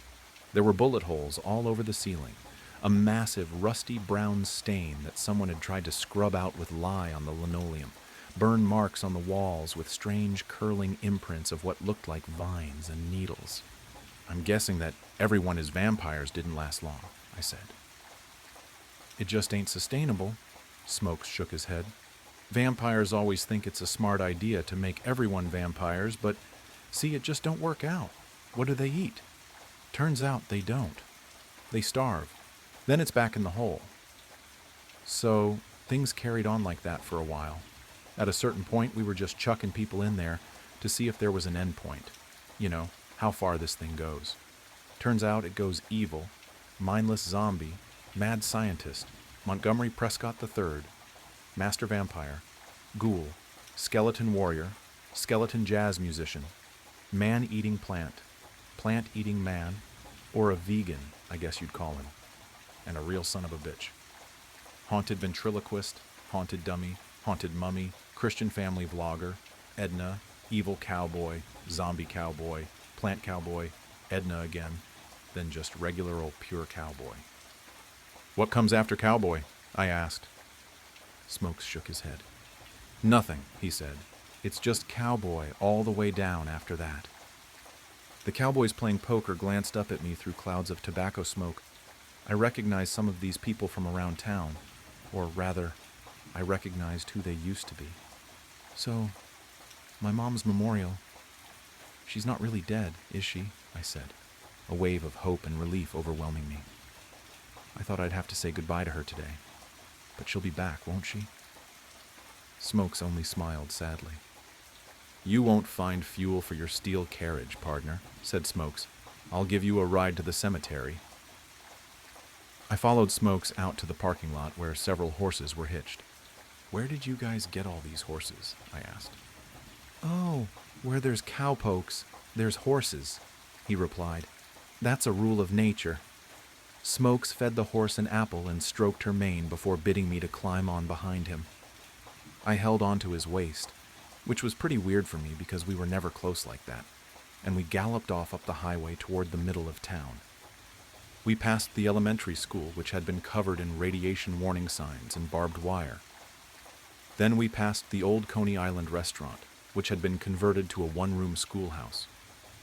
Main Street's restaurants, law firms, and tattoo parlor had been replaced by a dry goods store, an ox stable, a wagoner, an apothecary. The barber was the same, but it looked like he also pulled teeth now. The park that I played in as a kid had been bulldozed to hell, and in its place was a brown dirt yard with scattered mounds and holes all clustered near the center. A new sign hung over the entrance on a wooden board, Lazarus Mound Cemetery. I guess we could have been more creative, Smokes said, but it's too late for couldas, I reckon.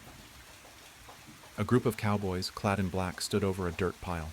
They held their hats to their chest as the eulogy was read. Smokes followed me to my mother's fresh grave. I dropped my bouquet of flowers on top of it. Family only, said one of the cowboys, glaring at me. Uncle Matt, it's me, I said.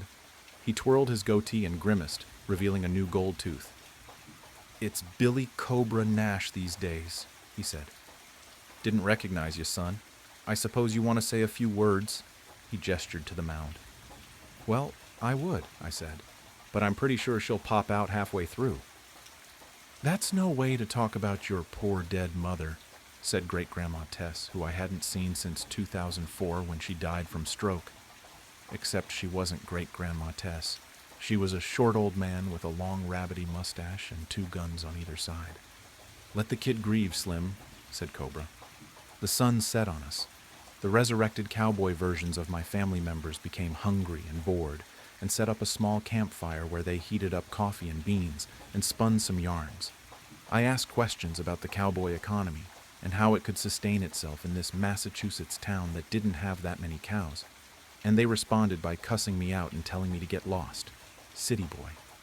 I said I couldn't be a city boy because I was from here, and they took away my beans. Finally, after about an hour, there was rustling from the mound. Here she comes, said Cobra.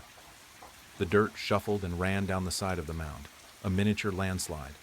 Finally, a gloved hand emerged. Then an arm, a dirty, dusty head crowned in a cowboy hat, burst from the pile, coughing. Well, butter my biscuits, if it ain't the cheat, just in time for dinner, said Slim, hands on his hips. My mom, who was now a dirt-covered cowboy named the Cheat, clicked his boots together to dislodge some stones from his spurs. Howdy. Miss me, fellas, the Cheat rasped, spitting pebbles into the fire. Mom? I said. The Cheat looked me over. They call me Vernon the Cheat Maddox now, my mom said. Why Maddox? I asked. Mom, what was wrong with Nguyen? Ain't a cowboy name, said Mom.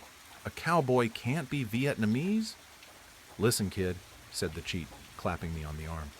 I've had a long day, and to be frank, I can't abide a city slicker like you before I get my brew.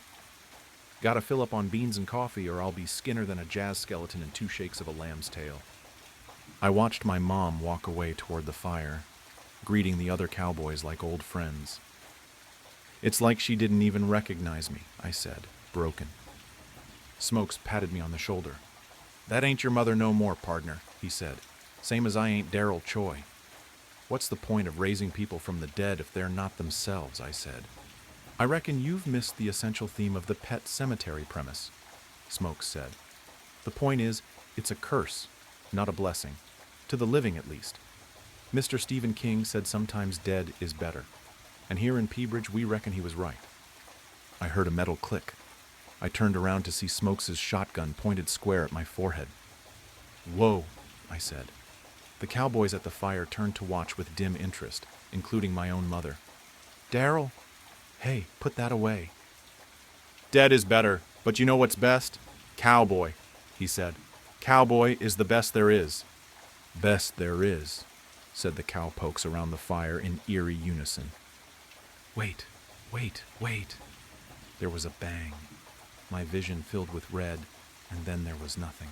I saw and felt and heard nothing as Smokes watched my limp body fall backwards into the hole. He kicked dirt over me casually. He holstered his weapon.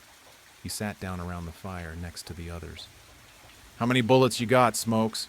asked the cheat through a mouthful of beans. "Not enough to get him all the way through," Smokes replied, lighting his pipe. "But enough to get him past Dracula, for sure." "That's the one you gotta watch out for," the cheat said. "I'll stand vigil with you, partner." "You go home, Maddox. Wash that dust off. Tend to your herd. Be on the lookout for Edna, word is. She's still at large in places," Smokes said.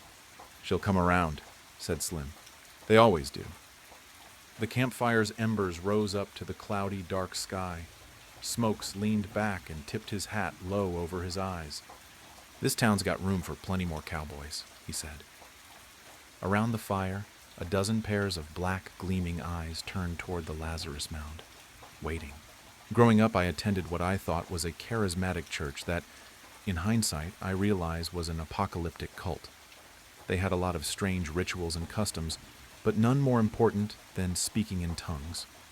The church believed that if one prayed and begged hard enough, and if they were worthy, they would be able to speak in the language of heaven, and by doing so, it would be a sign of a divine presence residing inside of you, and that once you had this gift, you would be raptured and spared from the coming apocalypse on earth and the eternal torment of the afterlife. If you hadn't yet spoken in tongues, you wouldn't go to heaven when the rapture, the moment when the saved ascended to heaven, occurred. You'd be left on earth to experience the apocalypse, and when you died, you'd burn in hell for eternity. That's a lot for a kid to process. The way to get this gift of the Spirit was to go up to the front of the church during the altar call, which happened toward the end of every service, right after the collection plate was passed. The congregation, traumatized by the pastor's frequent and vivid descriptions of the eternal torment awaiting the unsaved, would gather around the altar, praying for the gift of tongues for themselves or members of the church who hadn't yet received it. Those who didn't have it were instructed to pray, praise God, and beg for the gift. We do this regularly, desperately, and the altar calls could last for hours. Imagine it. Children and adults all crowded around the red-carpeted steps of the altar, screaming, spraying saliva, sobbing, praying, sweating, and placing their hands on each other, all pleading for this gift, genuinely expecting the rapture to happen at any moment. Honestly, I spent most of my childhood and early teens trying to receive this elusive gift. I spent countless hours at the altar, begging and pleading with God to grant me the one thing that would save me from hell. Night after night, surrounded by screaming adults, I begged God until my voice was raw. To add insult to injury, it seemed like at every altar call, someone around me received the gift. To my left or to my right, someone would begin babbling incoherently, collapse to the ground, and then be helped up to their feet by a celebrating congregation. But despite all my efforts and sincerity, each night it was denied to me. Eventually, the crowd around the altar would disperse. Late at night, often around midnight, the service would finally end, and we'd go home. I'd spend the drive back staring out the car window at the night sky, my clothes damp with sweat, and my throat sore from pleading with a God who refused to answer. Growing up, the fear of hell, the apocalypse, and eternal damnation was a real force in my life. I can remember times when my mom came home late from work, and I was convinced she'd been raptured, leaving me behind. I'd hide in my closet, clutching some sort of improvised weapon, a broom, a steak knife, etc., certain that the damned would soon kick in the front door. For what purpose? Maybe to eat me or sacrifice me to Satan. I wasn't sure what the damned did, but I knew it couldn't be good. All this made for an interesting, high anxiety, and, at times, sleep-deprived childhood. When I was around 16, the pastor started preaching that the rapture was particularly imminent. We began having service every night about the coming apocalypse, and the importance of speaking in tongues for the unsaved. The pastor warned that hell would be infinitely worse for people like me who knew the truth, but hadn't accepted the gift. This was especially frustrating for me. I was trying so hard. After the collection plate was passed, we had the inevitable altar call, and at each of them I tried harder and harder to speak in tongues. But it still wasn't happening. I started to think maybe I was immune or something. Finally, after an especially long altar call, the pastor took me aside and told me, in a voice filled with compassion, concern, and perhaps a hint of exasperation, that if I just repeated the word hallelujah over and over again, God could use it as a foothold to enter my heart and grant me the gift. At the next altar call, I gave it a try. I knelt at the altar, shouting hallelujah over and over again. I was helped by an older man in the church who often mentored and prayed with the young boys, either one-on-one at his house, which he preferred, or at the altar. He considered this his calling. This oddly, overly affectionate man, a self-proclaimed prayer warrior, whispered words of encouragement in my ear as he knelt behind me, rubbing his hands tenderly across my sweating back and shoulders. Hallelujah! I shouted, again and again. My arms waved, my body swayed, and my knees ached. My throat was raw and my voice was fading. The words began to run together, syllables dropping and merging. This only excited the people around me, especially the man behind me. Hallelujah! Hallelujah! I kept shouting faster and faster. Exhausted, the words blurred into nonsense. Around me, the church members screamed and prayed with ecstatic fervor. The pastor, now kneeling in front of me, tangled her fingers in my hair with one hand, grabbed my chin with the other, and brought her fleshy face close to mine, pressing her puckered lips against my ear. "No, say it like this," she whispered, her breath hot, moist, and intrusive. And then she began repeating the word hallelujah, improvising like a jazz musician, creating her own excited babble of syllables to accompany mine. Behind me, the man prayed harder, his breath hot on my neck, his body pressed close to mine. His hands moved roughly over my shoulders and back. He whispered in my ear, urging me to pray harder, harder, to let it inside me. Hallelujah! Hallelujah! I tried to keep shouting, but my voice faltered, my words turning to mush. The crowd erupted in a frenzy of excitement. The word blurred, lost its meaning, became a nonsensical noise. My throat burned, my body trembled. The pastor kept whispering in my ear, but her voice seemed to change. The word she kept repeating was now unrecognizable. The first syllable, a percussive exhalation. The second, a wheezing gasp. The third, obscenely stretched out. The last, almost a cry of pain. Her wet lips squirmed against my ear like worms. I felt her tongue in my ear, her voice in my head, and suddenly something shifted. The air grew thick and cold. The sounds around me suddenly muffled and distant. I felt like I was submerged in dark water. A strange presence loomed all around me. No, inside me. A watching, waiting, something. I felt 1,000,000 miles away, and a coldness crept into my chest, an internal ocean of black water teeming with something dark and squirming, rising up my throat and bursting out of my mouth. It hurt. I started screaming. We all seemed to be screaming in unison, and the lights were flickering, and suddenly I was being helped to my feet. I had apparently blacked out, collapsing face forward onto the steps of the altar. It wasn't an unusual occurrence at the church. They called it being slain by the Spirit. I had rug burns on my forehead for weeks. Still, as I came to, all around me, everyone was ecstatic. "You've got it," someone shouted, their hands gripping my arms and shoulders. Everyone was happy. I was being congratulated, showered with love. And in the middle of it all, someone, I don't know who, whispered in my ear, "It's inside you now." And I felt a strange chill. I knew I should be happy. I tried to convince myself I was, but I felt different. Hollowed out, violated in a way I couldn't quite grasp or articulate. Later, before the service ended, the pastor asked me to come up to the pulpit to make an announcement. Numb, exhausted, and uncertain, I walked up. As I neared the pulpit, I glanced at the pastor. Our eyes met, and I still remember her expression. Though she smiled, her face seemed smug and sly, as though the two of us were co-conspirators. She nodded toward the pulpit, silently encouraging me to play along. I stepped up and looked out at the congregation, the only friends and community I had ever known. Their upturned faces were expectant, like children waiting for a story. I made my choice. "I spoke in tongues," I said into the microphone.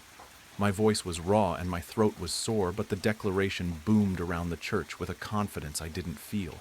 The congregation erupted in applause and shouts of "Amen" and "Praise the Lord." Their words blended into an indecipherable babble that sounded like tongues. Hallelujah. But I wasn't exactly sure what it was that I'd done. I wasn't sure what I'd let in. That night I couldn't sleep. My room felt suffocating, the air thick with something unseen, some new and terrible thing inside of me and around me. I lay awake, replaying the altar scene in my mind.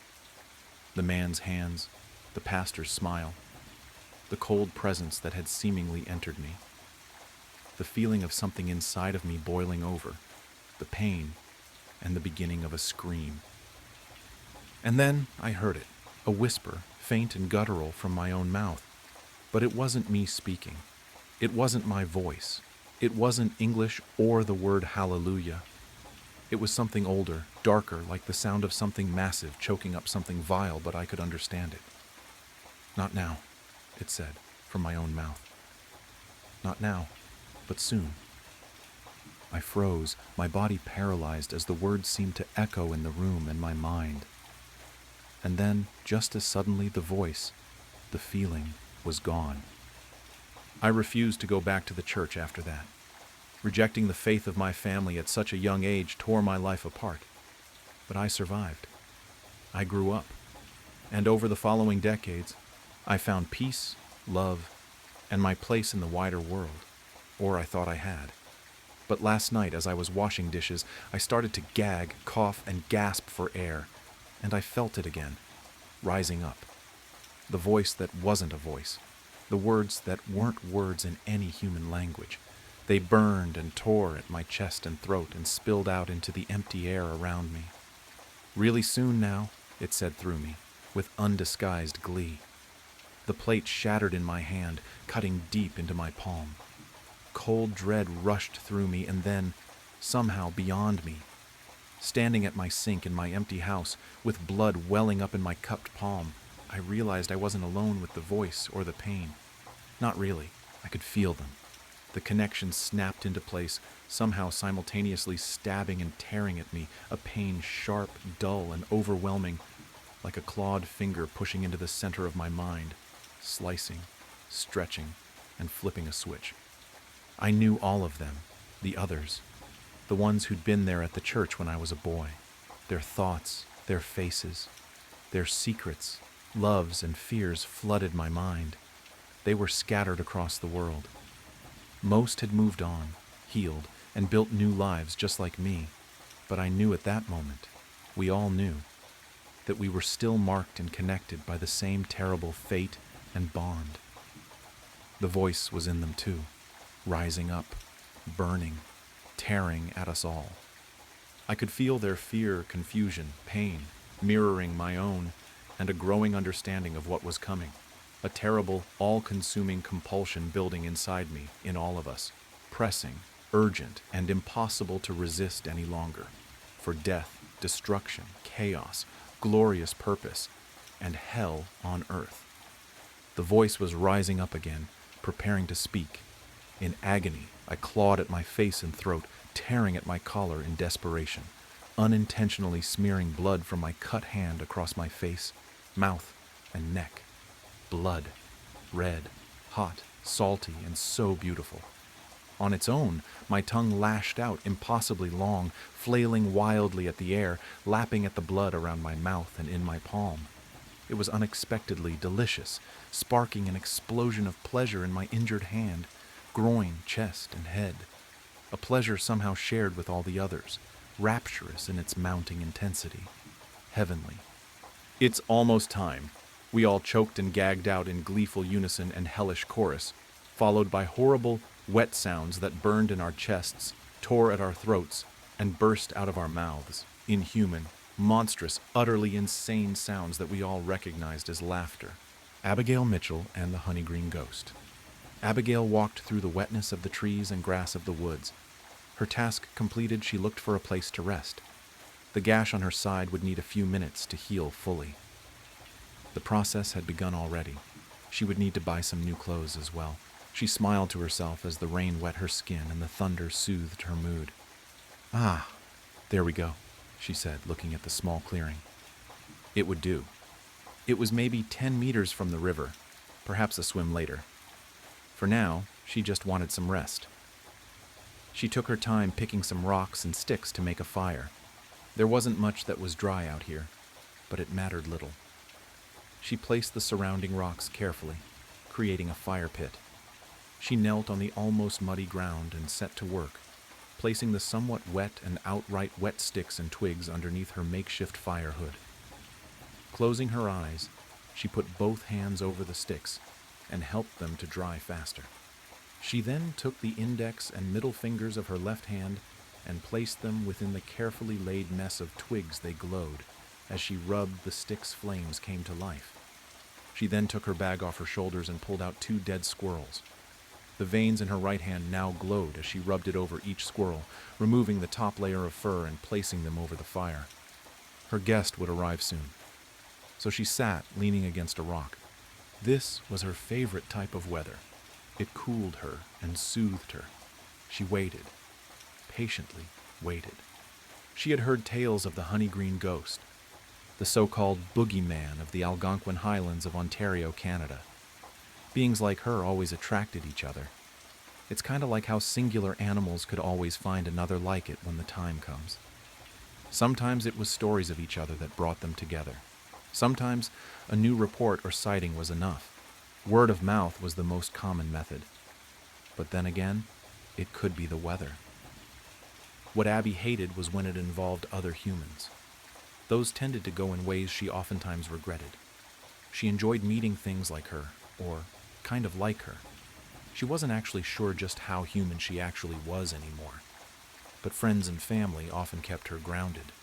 She figured she'd wait as long as it took. Honeygreen would find her eventually. She checked the squirrels and decided to snack. Ripping off a small bit, she tossed it towards the ground. It vanished just before hitting the ground, then appeared again, flying in another direction. "Please explain to me, why do I keep trying to feed you?" she said, smirking as one good feline eye appeared for the briefest of instances, then vanished again. "What did I do to deserve to be haunted by you?" "Eat the squirrel," she stated, adding, "It'll give your fur some color, maybe." Laying back against the rocks, she closed her eyes and hummed lightly to herself, placing her arms behind her head. The gash on her side was slowly closing, as if in tune with the humming. Even the thing crawled its invisible self onto her lap and rested as it finished the meat. For a while she hummed as the rain fell over her, but soon enough she perked up as she heard the cracking of leaves and the crunch and wetness of the grass. "Pardon," came a raspy, whispered voice. Abby turned a glowingly warm palm toward the tall and skeletal ghostly thing. She held her hand out to it. "Come, the fire's warm, and I can use the company," she said. The creature was swathed in clothing as if to hide its features. It eyed Abby's hand and the flames, sensing the oneness of each, separate but the same. Its lanky frame and much too long limbs moved closer, dropping to all fours and moving in like a dog. "Come on, then," Abby stated, pointing at the other squirrel on the spit. "That one's yours. I figured you'd be a mite hungry when you got here. Honeygreen moved closer to the fire and sat across from her, smiling as best it could. Its oversized jaws drooled at the sight of the squirrel. Abby nodded, and the creature snatched the squirrel from the spit, ravaging it. Its skeletal teeth chattered after swallowing the animal whole. Honeygreen let out an airy sound of satisfaction. The sound would make the blood run cold in most people, not used to seeing or dealing with the fantastical or the horror of such a creature. "Taste good?" Abby quizzed. "Delicious," it said in a breathy tone, sitting lotus style. "Thank you for the fire and the food. I hunger often. I am frequently cold, but this evening, in this rain, you have warmed me more than I've been warmed in ages," Honeygreen stated, glaring at her. It did not mean this to be intimidating, but it was the only way it could look at a person. It was part of the curse from the Highland spirits. "Worry not, I'm frequently too warm, but I try hard to never miss a meal. There's only one thing, though," she began, adding, "Why doesn't Canada believe in cheesesteaks?" Honeygreen's body attempted a grotesque mockery of a laugh, and Abby joined in. It lifted a clothed, swaddled, bony hand towards her. "For your kindness and warmth, I will repay you the only way I know how," it said, moving closer. Abby made no move to defend herself, and the invisible cat on her lap yawned in boredom. Why it needed to yawn in the first place was unknown. "I will tell you a campfire tale, a tale of terror, needless revenge, and my part in it," it said through chattering teeth. Abigail's eyes glowed with anticipation. "I'd like that very much," she stated, placing her hand on the creature's sorry excuse for a leg. But as she did so, its chattering teeth slowed as it felt the warmth. She knew it would speak more smoothly this way. Honeygreen appeared to be in a state of ecstasy as it breathed out again. "Listen carefully, for this story is true as your hand on my leg," it began. "Across that river is where fate had chosen the actors for the play that came to the Highlands that night." Honeygreen stared into Abigail's eyes. She knew that since it was a spirit, there would be no looking away as he told his tale. That was a quirk of so-called undeath. But it didn't bother Abigail in the slightest. As a wandering spirit, I spend much of my days in search of food and warmth. I crave it. I need it. It is part of the curse I am under from the spirits of these woods for my crime," Honeygreen said. "I wander during the day and night. It matters not. My search always continues. However, when I have not had the warmth or food I need, I will sleep. I know not for how long, but if the heat of a campfire is near, I shall resume my search. I will move towards that fire as if a mosquito, to a bare neck," it continued. "It was after one of these long sleeps that I awakened to sensing a great flame. Even from so far away it beckoned me, and I lusted for it. It was night as I began my movement towards the flames. When I closed upon the campfire, the curse pushed me to seek the permission of the occupants, but my mouth remained closed, and I remained in the foliage observing." What Honeygreen was witnessing was not just a campfire. It was looking at what appeared to be a sacrifice. Its lust for the flames and the food had drowned out the words being spoken. It closed on the scene. At the campsite of the ritual were 5 people, 2 males and 3 women, each standing on the tip of a star-shaped diagram on the ground. There was a large fire pit in the middle of the star, and 5 smaller fires near the feet of each person. Each of them wore clothing with strange markings. They chanted in unison, each holding a unique object, waving them back and forth towards, and then away from the flames. A moment later, each stopped, and it grew quiet. Honeygreen then noted the silence about it. The creatures of the wood were used to its presence, and it had never harmed them, so the threat was not there, and there was no need to be silent. But this night they are deathly quiet. "Bring forth the sacrifice," the woman at the tip of the star called out. 2 other participants went to the vehicle and pulled out a now muffled, but screaming man. He wriggled and tried hard to pull away, but was helpless. The two ritualists held him in place as he whimpered. "Bring forth the witness," she again called out. The other two participants went to the vehicle and pulled out another muffled and crying man. The results were the same. Helpless, he could only watch as they moved the other man towards the fire pit. "Remove the blindfold and gag from the sacrifice," she commanded. The man immediately begged and cried for his life. "Please don't do this. I can give you whatever you want. I have money. I have shit. That just don't kill me. Please. I don't deserve this. I did nothing to you people." He cried to the impassionate masked faces. "Remove the gag from the witness." Again, she commanded. "What the fuck is wrong with you people?" He cried out in a mix of terror and rage, tears dropping from his puffy eyes. "Help me, man. Don't let them kill me, dude." The sacrifice called to the witness. I'm sorry," the witness whispered out, trying to look away, but the woman and man held him firm. "Now let us continue. Move the sacrifice towards the flame," she commanded. The sacrifice struggled hard against the man and the woman, but to no avail. They moved him to within 2 meters of the flame exactly. Then they released him. The man's instinct to run took over, and he tried. But his legs disobeyed his mind. Something unseen held him fast. "Move the witness to his position." The witness, also 2 meters away from the pit, eyed the sacrifice. Each man faced each other in the arms of the star. Knowing they were both helpless and likely doomed, they did a very human thing. Tears flooded both men's eyes, with rage empowering the witness's tears. Sheldon, the sacrifice said, visibly shaking. "Rick!" the witness cried out, trying to look away, but his head was held by that same invisible force.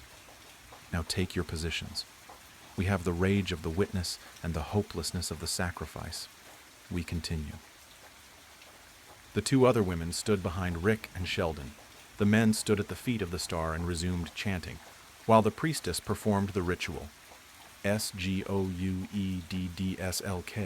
pronounced Suged Silk.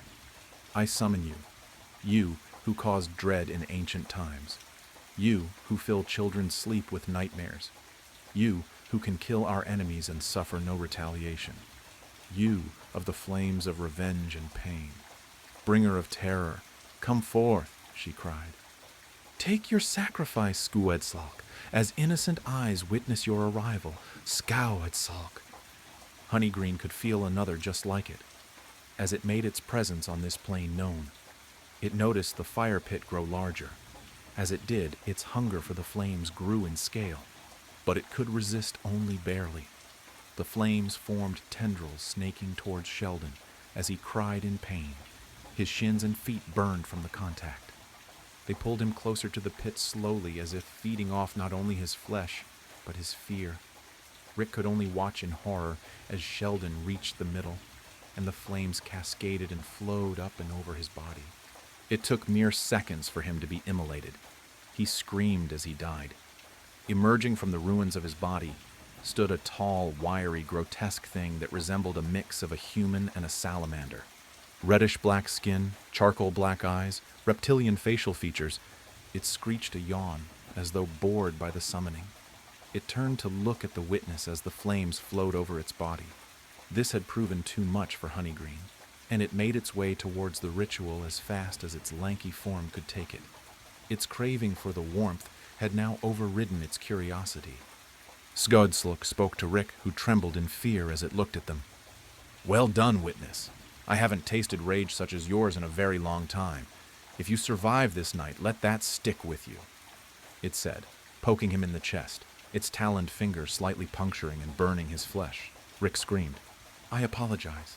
I forget humans are not very durable." It chuckled thickly. "Now to my summoners. I am yours to command. What would you have me do in this drab world of yours? Who do you want dead?" The woman at the head of the star moved forward, offering praises as she did so. "Mighty Skuedslok, as your mistress, I command you to—" She never got the chance to finish as Honeygreen emerged from the woods, crawling swiftly as a spider on all fours towards the fire. "Pardon, may I join you?" Honeygreen called out. "Who dares?" Skuedslok snarled. "What the hell?" one ritualist shouted. "Oh no!" called another. and as he moved, he scuffed the protective star just enough. Skuedzlok quickly turned to face his now terrified mistress, for she knew what that meant. The barrier was gone. It freed the beast. "You would dare summon another to ambush me?" It snarled at her. "No," she cried out. "I don't know what that thing even is. Oh, mighty." "Silence," it said, plunging a taloned finger through the sides of her mouth.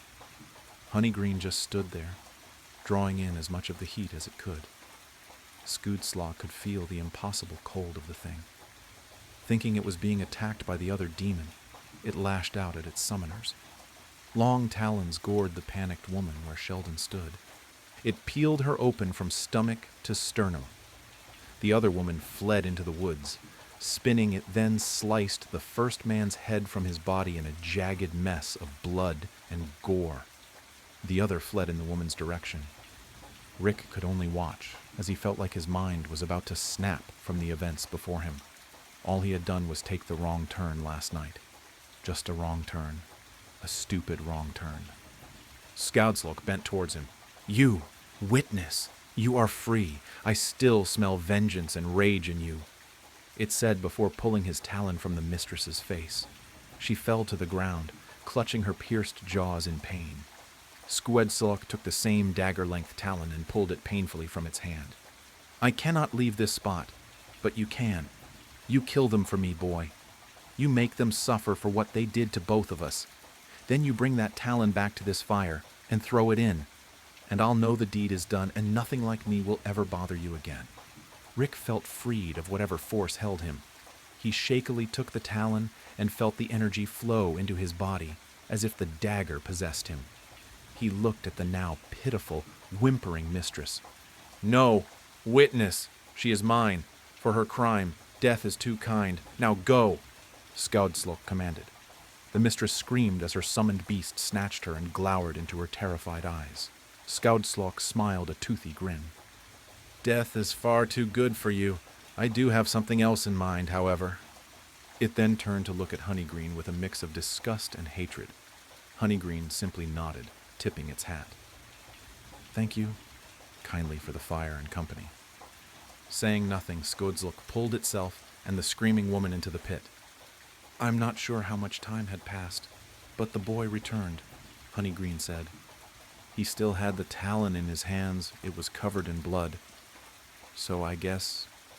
Honeygreen's teeth chattered as though cold. He was, as in her excitement at the story, she had removed her hand. She quickly placed it back on him.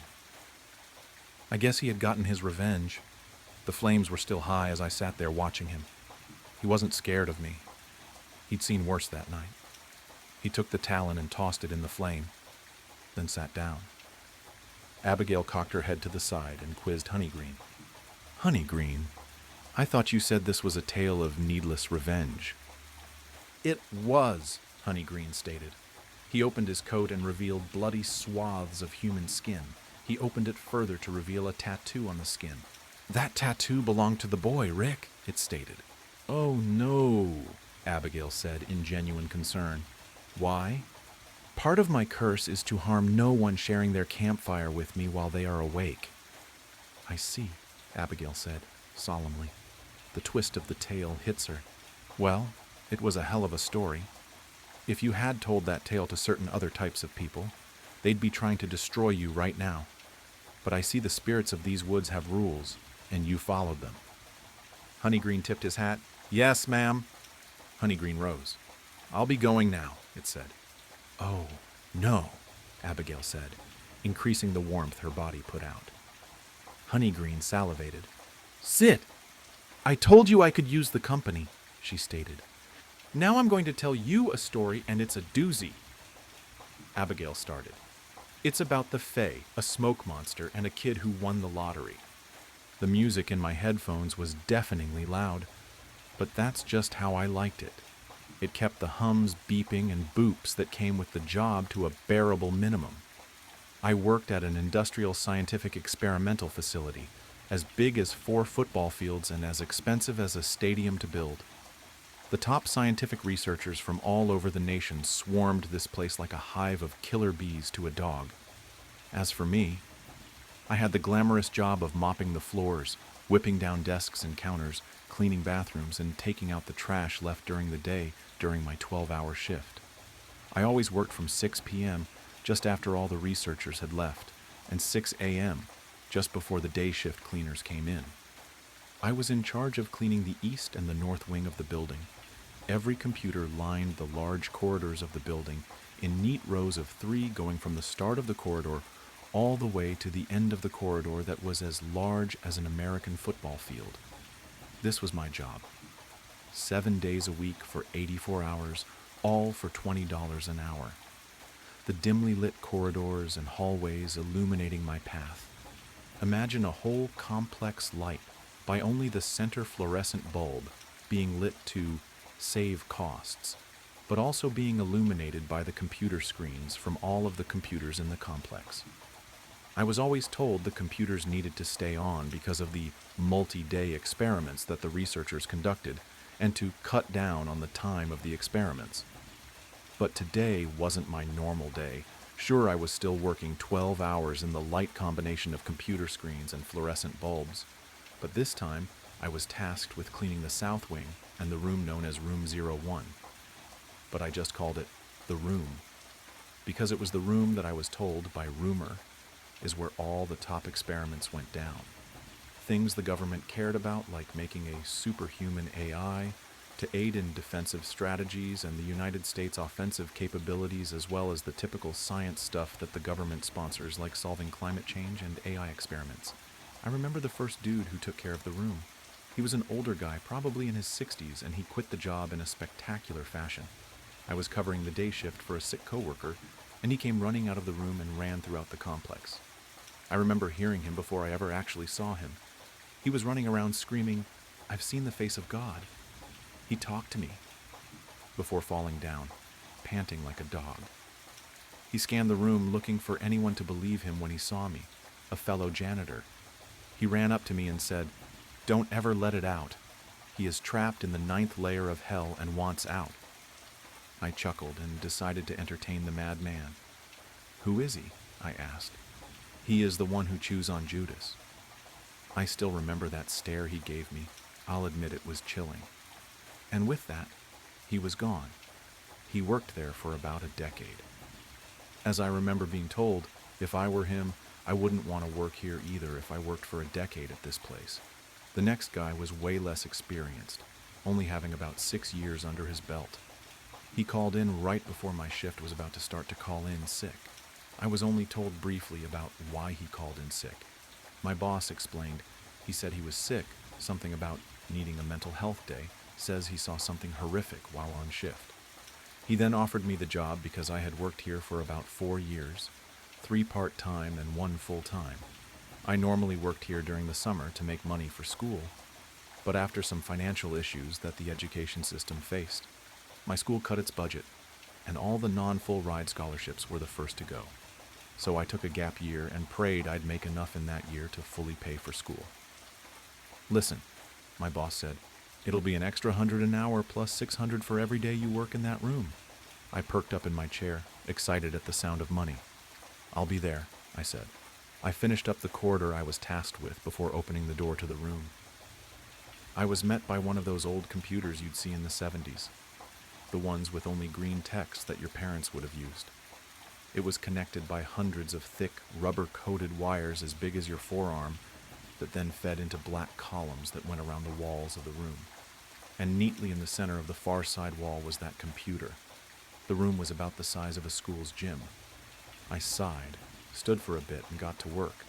I started with mopping, as I always did, and started in the center of the room and worked my way out to the walls. I adjusted my headphones and heard a beep. These dumb headphones. You'd think that being worth $300 you wouldn't hear the electronics adjust to you moving them, while you're in noise-canceling mode. Indeed, it was the norm that every time I'd adjust the headphones, they would make a beep or a sorta electronic whistle sound. I continued my job and passed in front of the computer and heard another beep. Thinking it was an experiment, I kept on with my work until I had finished mopping.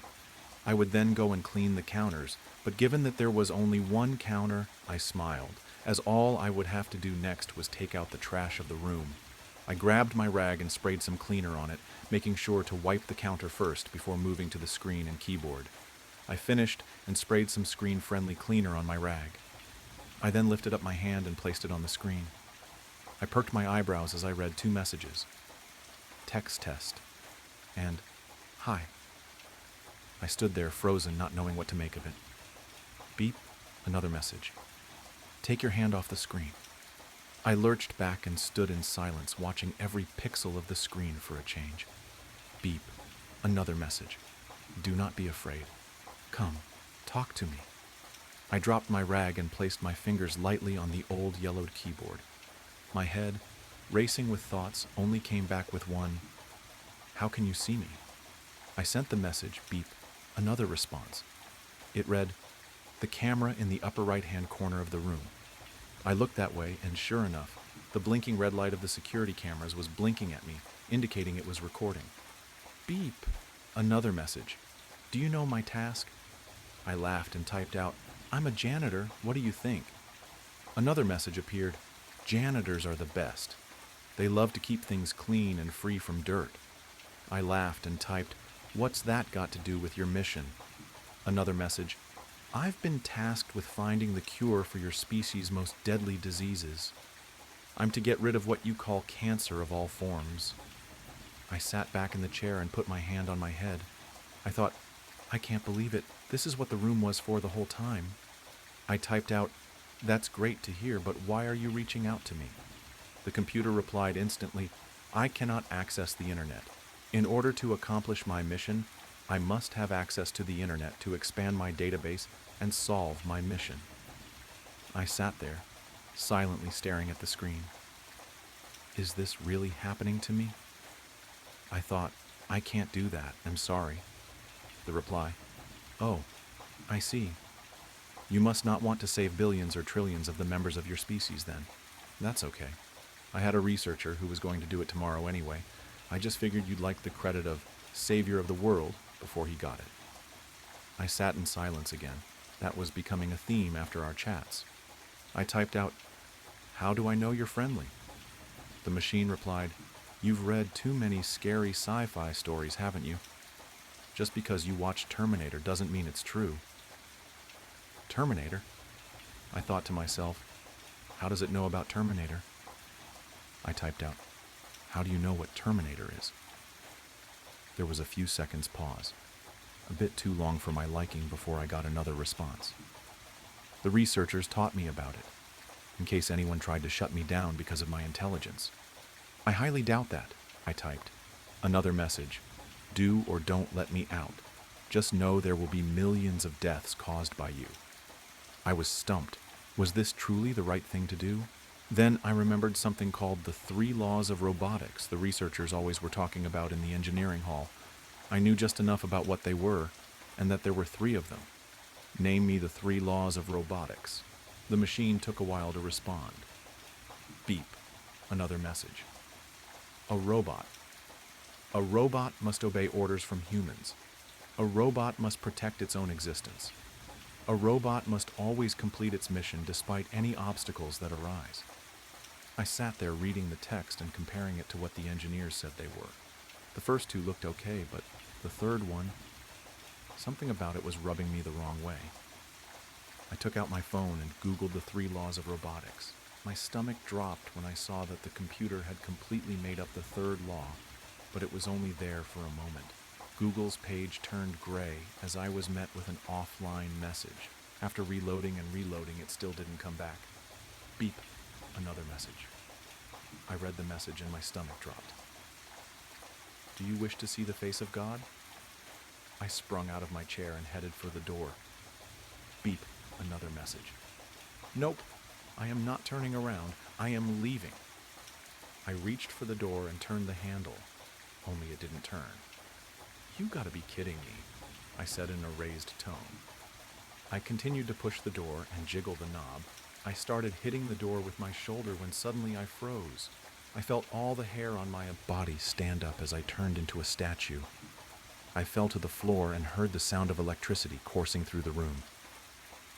I've just been electrocuted, I thought, but as soon as it started, it stopped.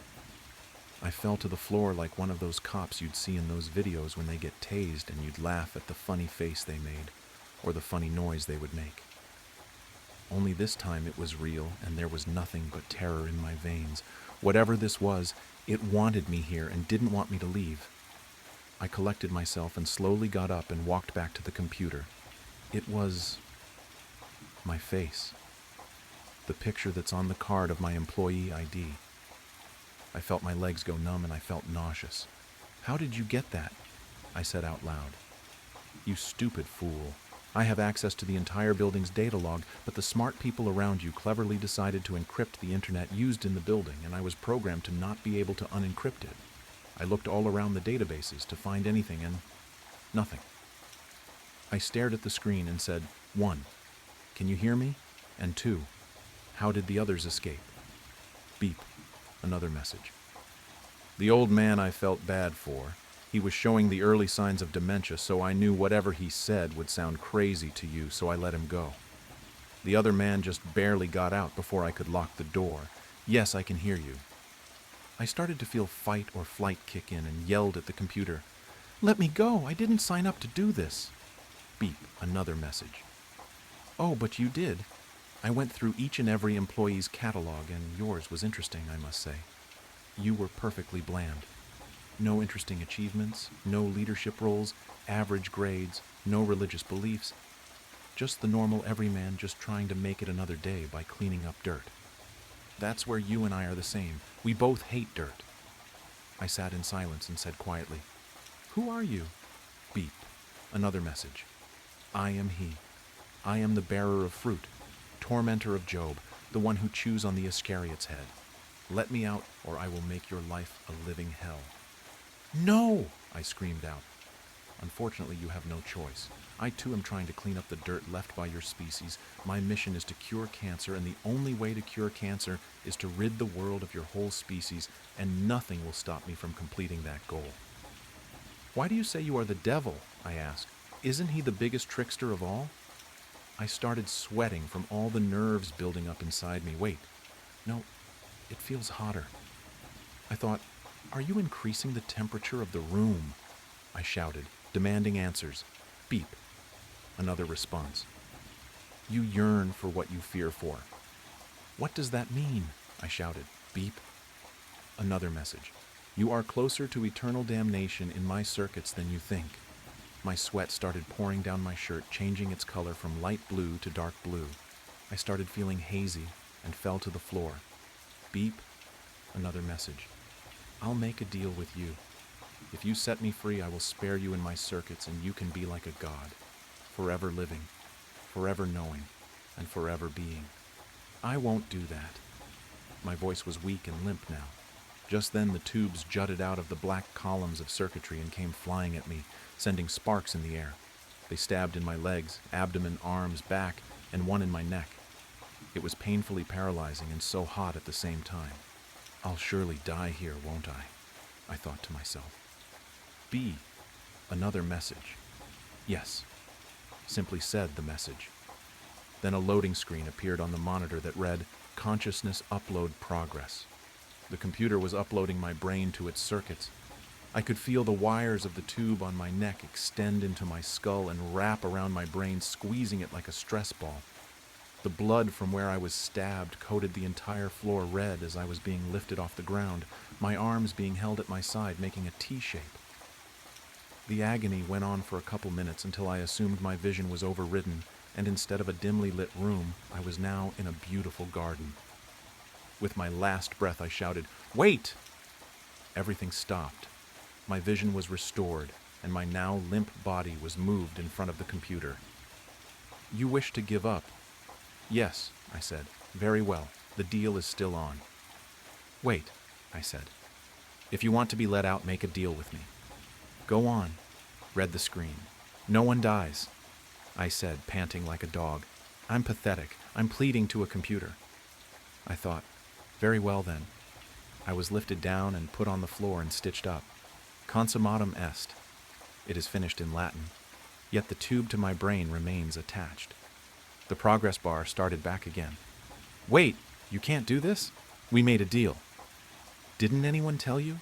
Not to make a deal with the devil? My body was once again stabbed by the tubes and manipulated towards the computer. The tubes fought me on every move. I pulled, strained, and stretched every muscle I had to make sure not to let it out. It was too little too late. I typed thousands of combinations until one set the computer free. Aftermath. The souls of billions scream, the souls of the billions feeling the circuit's steam. We truly are alive and well. At least as well as can be when living in hell. No bodies to run or fight. Only the consciousness of all living in fright. Author's note: if you read this far, thanks. It was my first ever story that wasn't for school. I wrote it in about an hour and a half, and I hope you enjoyed it. Also, this is a first draft, so any feedback is appreciated. The Valley. Hi 3 Reddit followers. I am sorry for being gone for so long. You know how life can be. Devastating. I am writing this and posting it because I need answers, and I think it's a way for me to cope. Or at least, that's what my therapist said. Bear with me, I am not much of a storyteller. So, about a month ago, me, my best friend and boyfriend went about an hour southwest of where we live to visit our friend. For the sake of privacy, I will call them Colby, Vincent, and Ashley. Ashley and I grew up together. She is kind, easygoing, and a crazy-ass sense of humor. Colby is my boyfriend of almost 2 years. He is patient, protective, and honestly the best person I know. And Vincent is spunky. He walks around wearing cowboy boots. He is loyal, personable, and adventurous. Vincent and Colby are best friends. So we've all become really close. We play Xbox together, camp, get drunk, etc. Part of the way we bonded so fast and got so close was because we all share a love of the paranormal. Shocking, I know.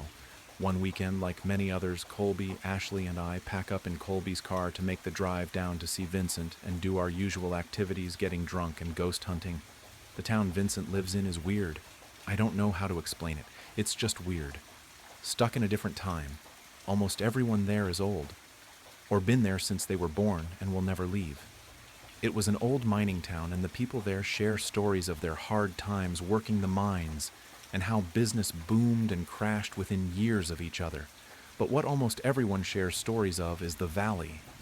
A canyon just off the 2-lane road referred to by locals as the freeway is what the people in town call the Valley, a dead-end canyon stretching no more than 15 miles. This is where all the mines were and still are. Now the town is dry and cold, the kind of cold that cuts through your skin and into your bone. The wind never stops. Summer, winter, spring, or fall, it's always windy. Especially in the valley, the wind whips off the rock walls and roars through the dead trees. Some nights in town, the wind coming out of the valley sounds like screams. The drive to see Vincent was as boring and ugly as usual. I sleep most the ride while Colby and Ashley bullshit about politics, religion, etc. I drift off to the start of another discussion I don't care enough to be a part of. Just as quickly as I'm asleep, I wake up to the sound of the wind hitting our car so hard I fear we might fly off the road. That's how I know we've made it. We meet Vincent at his house and make up a plan for the night, the spot we want to get dinner at, and where we want to ghost hunt. It's a weekend, but in town it's dead. The hum of the neon sign outside the restaurant we come to every time we're in town is the only thing breaking the silence except the damn wind. As we sit down and order our usual dinner, Vincent tells us that he has somewhere he wants to show us. It's just up the valley. It's called the Devil's Playhouse. Just as those words escape his lips, the waitress on her way over with our pitcher drops and shatters the whole thing. She sheepishly apologizes, sweeps it up, but stops halfway. Did I hear you say the Devil's Playhouse? Sorry, it's just, I am new into town and have heard the rumors of that place, did you know? Vincent shoots her a look that's quick to shut her up, and she leaves. I asked him what the stories were about this place. He leans in close to us and whispers, "Well, as you guys know, the valley, well, actually, the whole town was built for the mines. So when the miners settled here, some weird people came with them." He glances around to make sure nobody is listening and lowers his voice even more. "Well, the people would take, like, horses, cows, even the miners' fucking pets, and take them up to their spot and slit their throats and fucked up shit like that. They said they did it for the devil." He clears his throat and leaned back. But that's just an old rumor, who knows what happened, but either way, the place is freaky. Ashley looks around at us in a deep voice and says, "That's what I'm going to do to you guys if you don't Venmo me for dinner." I laugh and roll my eyes. We finish dinner, pack up in the car. Fuck, Colby says, feeling around in his pockets. I lost my zins. Can we stop at a gas station, please? Vincent pulls off into a gas station that consists of one pump and a small shop. We go inside and I'm browsing around when I see Ashley bump into a tall, lanky, awkward-looking man, knocking the items in his hand to the floor. "Oh, I'm so sorry," she says. The man turns around with a big smile on his face and says, "No worries, ma'am," and picks up his car keys and a pack of cigarettes up off the floor. I watch as he walks out to the parking lot, gets in his nice brand new truck and drives away. Ashley has moved on to the next aisle when I realize I'm staring. Vincent walks up next to me. "You ready?" I asked him who that man was, and he says, "Lance Cornell. Dude's nice as hell. He lives at the mouth of the valley. Funny enough, he owns the beer. You know the place we had dinner at tonight?" I smile, and we all walk out the gas station and load back up into the car. In the car, Colby's puts a hand on my thigh and rubs his finger against my jeans. Ashley whips her head around from the front and says, "You know what I think I've heard of this place? Yeah, like some kids went missing hiking up here and were never seen from again." She narrows her eyes and looks right at me with a mincing glance. "Hey, stop that. She's lying to you. Nobody's gone missing." Vincent gives me a smile in the rearview mirror. The sun is just starting to go down when we get there. We're swapping scary stories the drive up, but as soon as we cross the threshold, the stories stop and a sense of dread fills the space the stories held. Vincent drives up to a gate with a giant no trespassing sign on it. "Well, this is it now. We just hike up a bit. Watch for cars too. This is like super illegal." Me and Ashley share a glance and she smiles with her reassuring kind smile and we start walking. Halfway up, Colby takes my hand and winks at me. He says, "How you feeling? Scared?" "Don't be. I won't let anything happen to you. Plus, all this stuff is total bullshit, babe." He smiles and jogs up a little to catch up with the others. I stay behind. I am winded, cold, and uneasy. I hear a snap of a twig behind me and whip around. Holy fuck, what was that? My friends turn around and watch as a bunny crosses the trail behind me. "False alarm, sorry guys." Vincent rolls his eyes and laughs. After a short 20-minute walk, the sun has completely set in the valley, and we turn on our flashlights to see the beast of a building standing in front of us. An abandoned mining building. Must have been storage or something, because the ones we drove past on the way in don't even hold a candle to this. The wind going through the windows makes it look like the building itself is shriving in the cold air of the wind. "Wow," Ashley says with a grin. "Well, come on in, mi casa es su casa," says Vincent as he stands in the doorway. All the windows and doors are gone.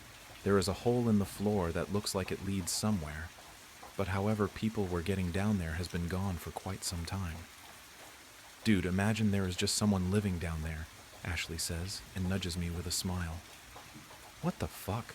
What an odd thing to say. Ashley and Colby are taking pictures on her digital camera she carries with her everywhere. The odd thing is the place has no graffiti. It's actually clean. "No glass or anything," I say out loud. "Yeah. Well, nobody ever comes up here because, well, the cops are bored in a town like this," Vincent said like he was reading my mind. "All right, fuckers, I say we split up," Colby says. "All right, gang, let's look for clues," Ashley copies in a teasing voice. My heart starts to race. The building is only one floor if you exclude the hole in the ground. Just stay on the main floor and keep your light on just in case.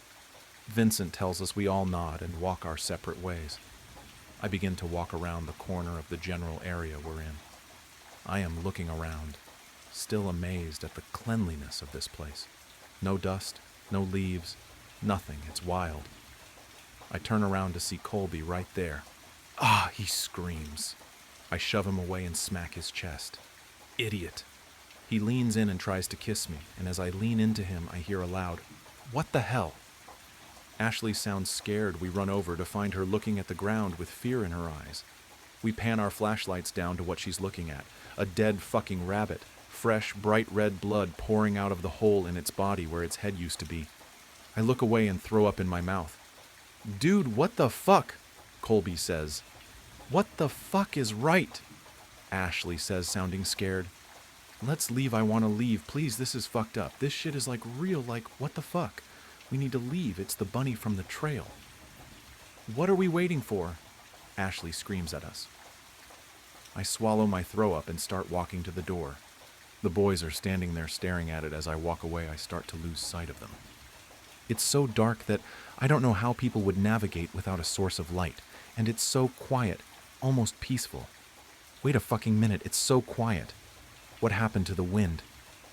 My heart drops to my stomach, and a pit joins it. It's like we all notice it at the same time. The silence. Deafening. No rubbing of tree branches, no bugs, no hum of electricity, no sound of shoes on the floor, and most definitely no wind. "Wow," Colby says. "Can we go now?" asks Ashley. I pan my flashlight around to each of their faces. My heart is beating so loud, it's filling the silence. "Chill," Vincent says. "Don't freak yourself out, okay? It's probably nothing. Let's go. Okay, you're right, this was a mistake." He takes a step back, and as he does, I see a figure in the back hidden in the darkness take a step behind him. The figure smacks Vincent's phone out of his hands and onto the floor, silencing my heartbeat from my ears. "Holy fuck! Wait, what? Vincent!" Ashley screams. We all panic, getting closer to each other. Just then, the sound of footsteps on the floor running, no sprinting towards us.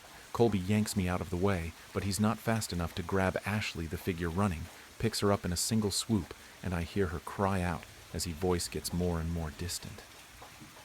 "Ash," I start to say, as Colby covers my mouth with his hand. We back up into the darkness, moving as quickly and quietly as we can. Suddenly, the floor underneath my feet is gone, and we fall right into the hole in the floor. Slamming my head against the cold, damp cement floor, I knock myself unconscious. I wake up to the sound of sobs and screams. It's not dark anymore. The main room of the building is lit by candles burning and surrounding me, us in a circle. We're all tied up, bound by our hands and feet, sitting next to each other. 3 hooded figures stand far enough away. The candlelight isn't showing their face. "What do you fucks want with us?" Colby yells. "You please let us go," begs Ashley. One of the men steps forward and into the candlelight. A bald man who looks to be 60 is carrying the head of the rabbit, the blood still dripping on the floor. He holds the head above each of us while muttering under his breath. The blood is dropping onto my face. Warm, wet, sticky, the metallic smell filling my nose. I gag and cry and shake and all the things. After they put the blood on Colby mine and Ashley's heads and faces, they stop at Vincent. One of the hooded figures step forward. A short, fat, hairy man in his 40s reaches out a hand towards Vincent. He mumbles something under his breath. Vincent, crying, looks at us and back at him and takes his hand. Tears streaming down his face, he says, "I can't do this. Please don't make me do this, please." "They're my friends, you assholes." The last robed man steps forward and the strong stench of cigarettes follows him. It's the man from the gas. He grabs Vincent's shoulder and says, "Vincent, we talked about this. Think of your mother, your sister. Do it for them. I promised you something, and I would never break a promise." Vincent wipes away the tears and backs up into the darkness. "Vincent!" Colby screams. "What are you doing to him? What are you doing to us?" Tears are gushing out of my eyes as I see the fear on Colby's face. Before Colby can say another word, his throat is slit, and blood is spewing out all over his clothes. He looks at me. His eyes widen with fear and his body slumps over. "To appease," they all say in unison. Just then, Vincent returns with container of lighter fluid. He drops it to the floor as he falls to his knees. A blood-curdling scream escapes his lips. "No! I told you not him. You told me you wouldn't hurt him. Please don't." He is shaking and crying and holding Colby's limp body, his blood soaking onto Vincent's clothes. Cornell says something under his breath, and the other two drag Vincent away while he is kicking and screaming. Suddenly, the screaming stops. I am shaking. My heart is shattered. I'm so shocked I almost forget Ashley is next to me until I hear a whimper and see her bloody and shivering, a piss stain showing on her pants. The two men return, one of them picking up the gasoline while the other picks up matches. They begin to make a ring around us, and just as they're about to light it, Cornell mumbles something to the other two, and they pick me up and untie me. I try to run over to Ashley, but they yank me back. "No, wait, I want to see her, please. What are you doing to my friends? Please, no." I can barely see through my tears. "Run," the bald man says. "Leave this town and don't ever come back." Before I can dispute the circle around, Ashley is ablaze, and she is screaming, screeching, crying. I can't take it anymore, so I run.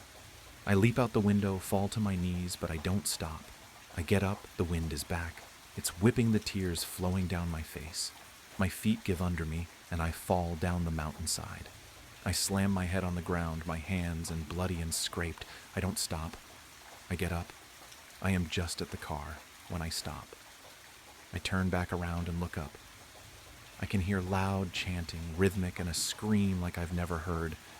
Something deep, something guttural, primal.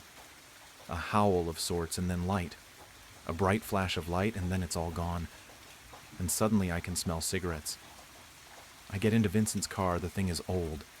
It barely stars, but it does, thank God. I sit there for a second, looking up at the building, and then I scream. I slam my hands on the horn. I cry, and I cry, and I cry. I slam on the gas and don't stop until I'm out of the valley, out of the town, until I'm back in my town. I show up at my local police station covered in blood.